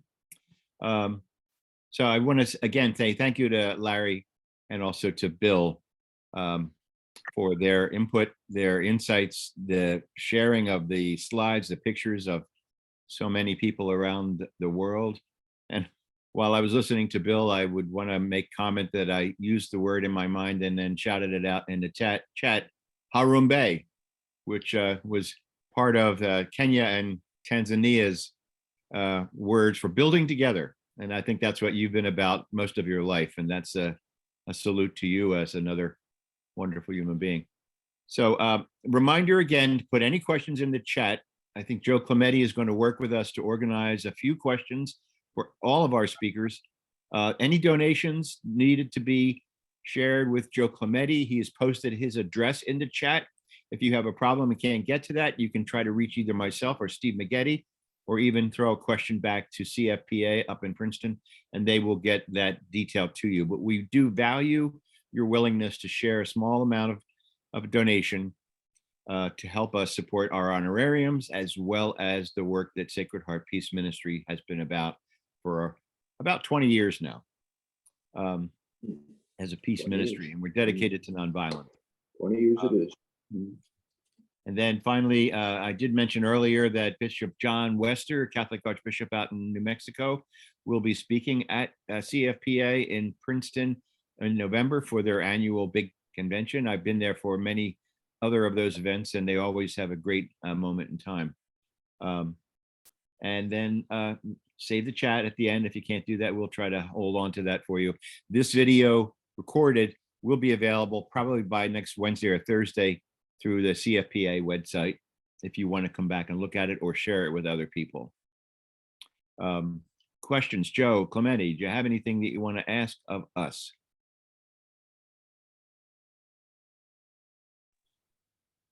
All right, this first question is for Bill O'Keefe. And it's, what were the goals and expectations of the CRS team at COP27? And it's a two-part question. And the second part is, how are these expectations realized? And what will the key follow-ups be? Great question. Thank you. So we had a couple of goals. The first was to get the delegates to approve a financing mechanism for what's called loss and damage. Loss, and let me just take a second to explain for those, many of you may be aware, but loss and damage basically is compensating people whose lives have been irrevocably harmed by climate change they did not cause. So for example, if you're a fisherman in the Philippines, or a fisherwoman in the Philippines, and the reef that your livelihood depended on forever dies because of climate change, rising ocean temperatures, you don't have a livelihood. And so that's kind of, it's not the kind of like, and there's really not much adaptation you can do to help that person. They're going to need to move or completely change their way of life. And so the idea of loss and damage is that those folks in that kind of situation have lost their and are entitled to damages as if it was like a civil case. And so it's a way of distributing resources to those directly impacted. It's not about adaptation. That's a separate phase, but it's about helping them to survive and compensating them for their loss. And so that was kind of the main policy goal. We also, we're always trying to bring directly the voices from the quote, the periphery to the center. And in this case, what that means is, you saw on that slide, we had a bunch of people from our Madagascar program, from our Malawi program, from somewhere in Latin America, who were all we had brought there to tell their own story and to tell the story of what they were doing in order to respond, in order to, again, put a face to the problem and to also demonstrate the agency and resilience of local communities. So it's not just like we people up here helping them down there, but that we need to play our part, but it's in support of these incredibly strong folks on the ground. So that was kind of that's kind of a leitmotif for us generally in these kinds of global gatherings. And then, frankly, it's great networking. We were trying to, it's what there's like a lot of US government people there concentrated at the same time. And so you can nab them and lobby them on these issues and in a kind of an efficient way. As I said, the main policy goal was accomplished, although now we're going to really have to watch this carefully because they agreed to it, but there's tons of details to be worked out, and the devil's always in the details. So we're going to have to keep the pressure on, which we're committed to doing. For follow-up, one, we're learning the lessons of our experience last time, and now we're going to we're preparing for COP28.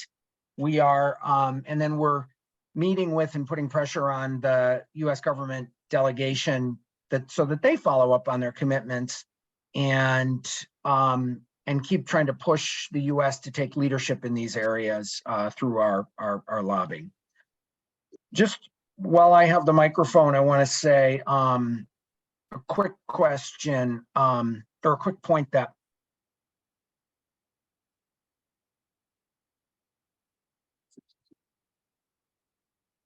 did I accidentally mute?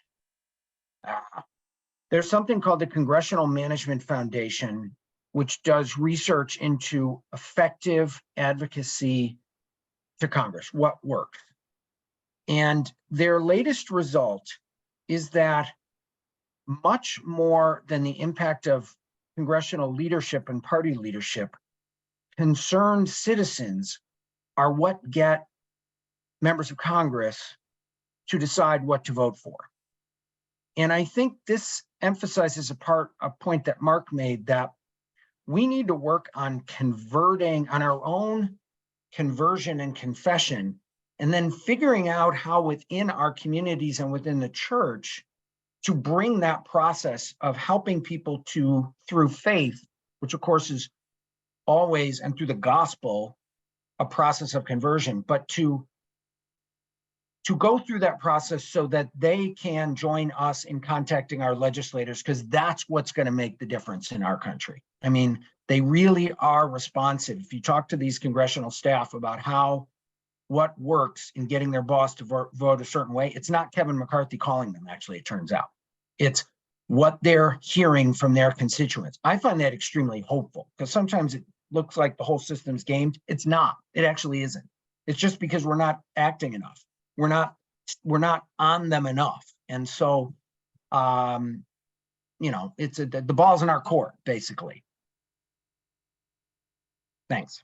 Can I jump in and just underline something that's interesting about what Bill was saying at the, about the policy objective at COP27 is that it's not charity. It's justice. It's recognizing that the developed world is morally responsible to address the impact of climate disruption on these people who had nothing to do with causing it, historically speaking. I think that's the fact that was kind of accepted as a general principle is a sea change in this global discussion.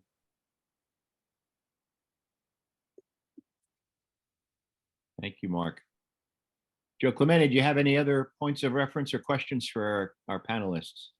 I have one more question, and it's how do individuals or community groups like our small group address the grip that global capitalism and its dedication to war and weapons of war maintain control and to maintain control on our resources? How do we seek and encourage a nonviolent path? Anybody? Well, that's a big question. Yes, it is. I'm gonna take a start at it, and then I think Mark's a paid professor, so I'm quite sure he'll have better thoughts than I do. And Larry, you may have some good thoughts too, so feel free to jump in, of course. Look, the first thing I'm going to say is all this stuff seems overwhelming, and there's a lot of research. One of the discouraging things is many of our young people have adapted sort of a climate eco-catastrophist view, where they sort of feel like, what's the point? It's overwhelming, and I don't take that view. And here's where I think being Catholic, having the mission of the gospel and Catholic teaching behind us is so important. we see justice as systems and structures. Everything that my human experience and observation of history tells me, major systems and structures, like the kind of economic systems you talked about, do not change incrementally.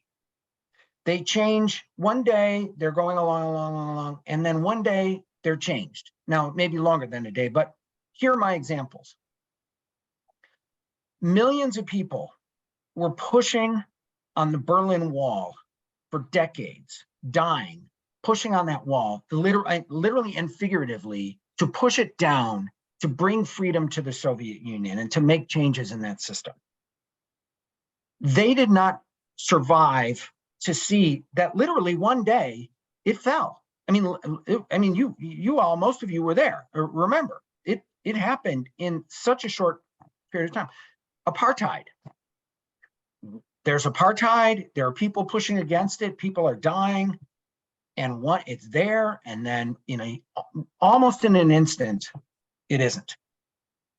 Faith is what I think is necessary to have the hope to keep pushing on the wall, whatever the wall is, the wall of indifference to the systems and structures of injustice, the wall of militarization of our society, the wall of our current economic system and its unbelievable inequities, and the pillaging that the people at the top are able to do. I think Mark talked really eloquently about that. I think that the kind of the empire colonial model that is still existing in resource extraction, those things are very overwhelming. And it's only, in my view, with faith that we can have the hope based on love to keep in the fight, and those walls will fall. But we got to keep at it, and we have to keep in close touch point with our faith, so that we have the energy and the integrity to fight. So I already lost the question. I answered something. I hope that was helpful. Mark? Bill, if I could just chime in, I think pushing on the wall is a real good metaphor for what we're doing. And when I look back on 3 years ago, when there were no Catholic Relief Services chapters in our country, and now we have over 100 chapters across the country, and where 3 years ago there were hardly any letters to the editor being published in our newspapers, now there are dozens of them every year. Now we have dozens and dozens of meetings with senators and members of Congress, all of us pushing on that, doing our part to push on that wall. It eventually will fall. You are right, and we are working on it. I guess what I would say is, I don't disagree with anything that's been said. I would just say that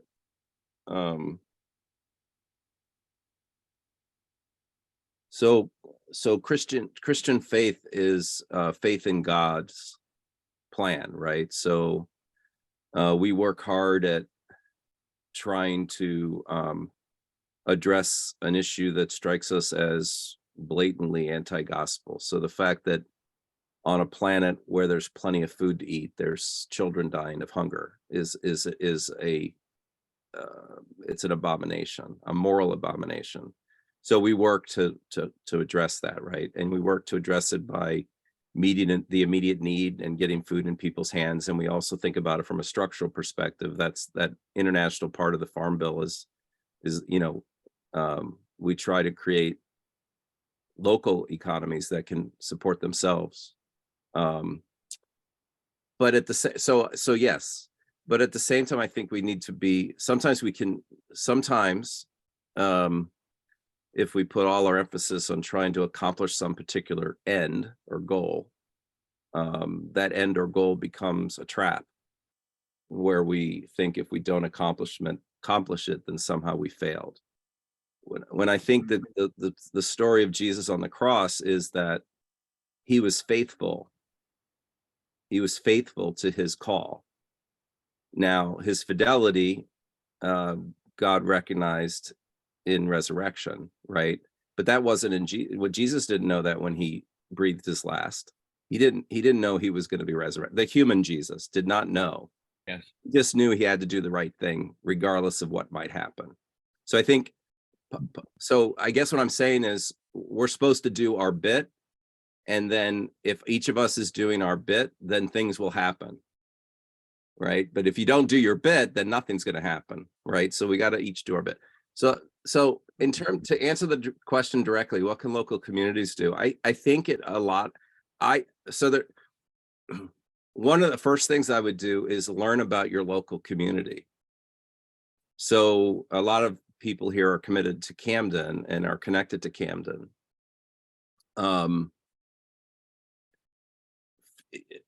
Learn why Camden exists. How did Camden come to be?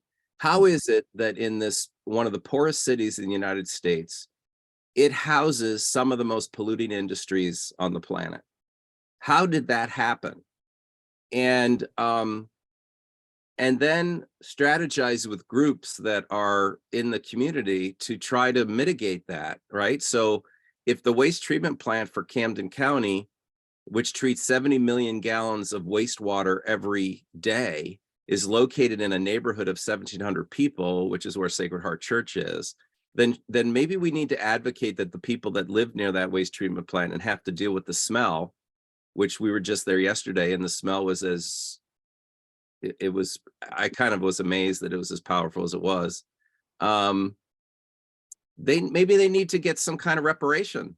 Maybe there needs to be something that enables them to be paid to bear the burden of our waste in this county. And it's just, it seems like there's things that we could advocate for by joining local communities. Now, Camden, the other thing we have to be attentive to is that non-Camden residents telling Camden residents or speaking for Camden residents. So go into your own community. So I live in Cherry Hill. I can't say that I know what Cherry Hill's doing around environmental issues, but maybe I need to find out, and maybe I need to show up at a meeting, or maybe I need to pay attention when policy is being made, and how is that policy reflective of this empire way of building, of empire way of thinking, which is this extractive economy where I pursue my own self-interest without paying attention to the way that pursuit of my self-interest impacts people that are different from me, and then maybe speaking against that, right? So I think local, learn what's going on in your local community, see how the pattern of empire is practiced on the local level, and then speak out against it. And then, of course, I'm not against, obviously, what Larry was talking about, and Maureen's been commenting about in the chat, and Bill was talking about, is to become organized with other groups around the country to push against that wall. Yes. So, thank you, Mark. So it's 12:25 almost. We have just 12:23 exactly. We have just a few more minutes, and we want to close out. I have a short prayer to offer, and we have a short video, a music video called "A Love for the Earth" to close with. And Jennifer, who's up in Princeton, will take care of the video for us.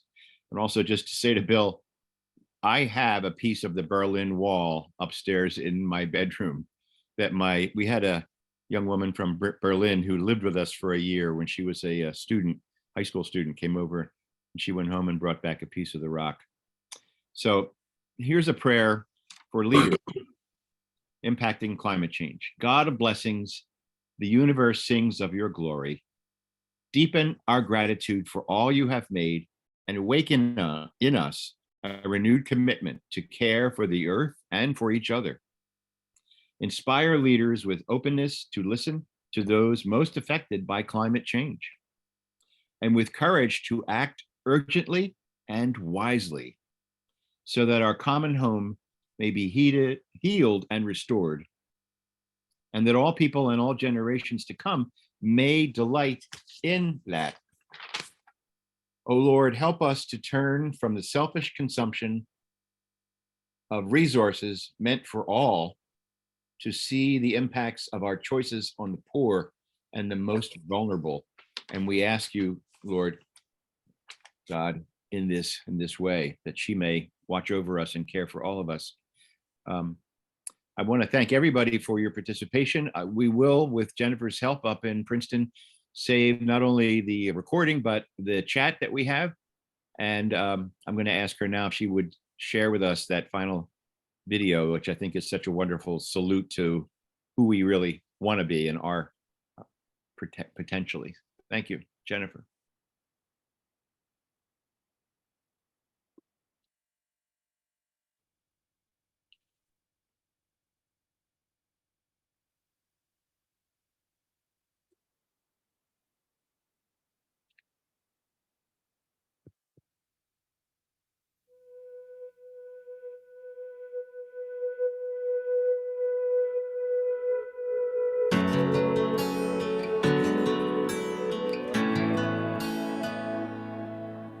This is an open letter from you and me together. Tomorrow's in our hands now. Find the words that matter, say them out loud, and make it better somehow. Looking down from up on the moon, it's a tiny blue marble. Who'd have thought the ground we stand on Could be so fragile. This is a love Song to the earth, you're no ordinary world. A diamond in the universe, heaven's poetry to us. Keep it tight, keep it tight, keep it tight.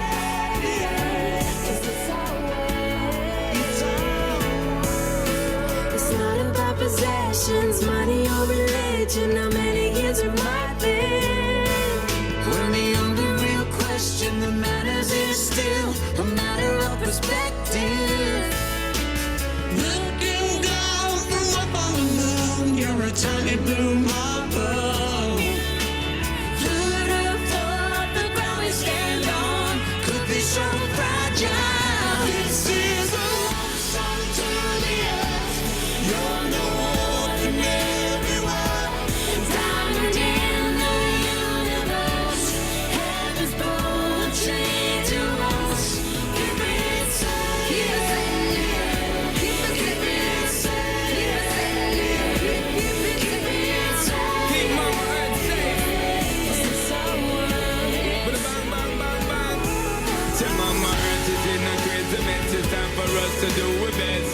From deep sea straight back to Everest. She under crazy stress unless you wanna be motherless. Green heart is the way of dress. Speediness and too much greediness. 6 billion people all want plentiness. Some people think this is harmless. But if we continue, then I'll live in emptiness. This is a love song to the earth. You're no ordinary world. A diamond in the universe. Heaven's poetry to us. Keep it safe. Keep it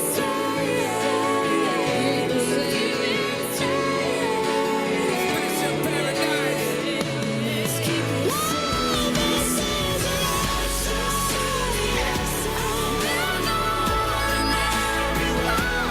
Diamond in the universe, heaven's poetry to us. Keep it safe. Keep it safe. Keep it safe. 'Cause it's our world. It's our world. It's our world. It's our world. 'Cause it's our world.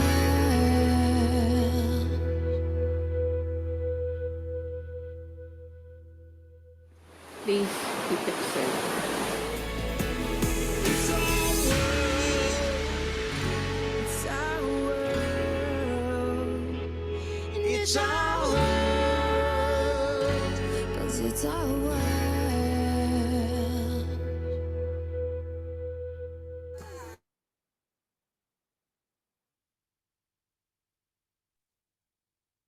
Again, thanks to all who participated. I'm going to ask Steve McGetty if he wants to do any closeout thoughts and a prayer.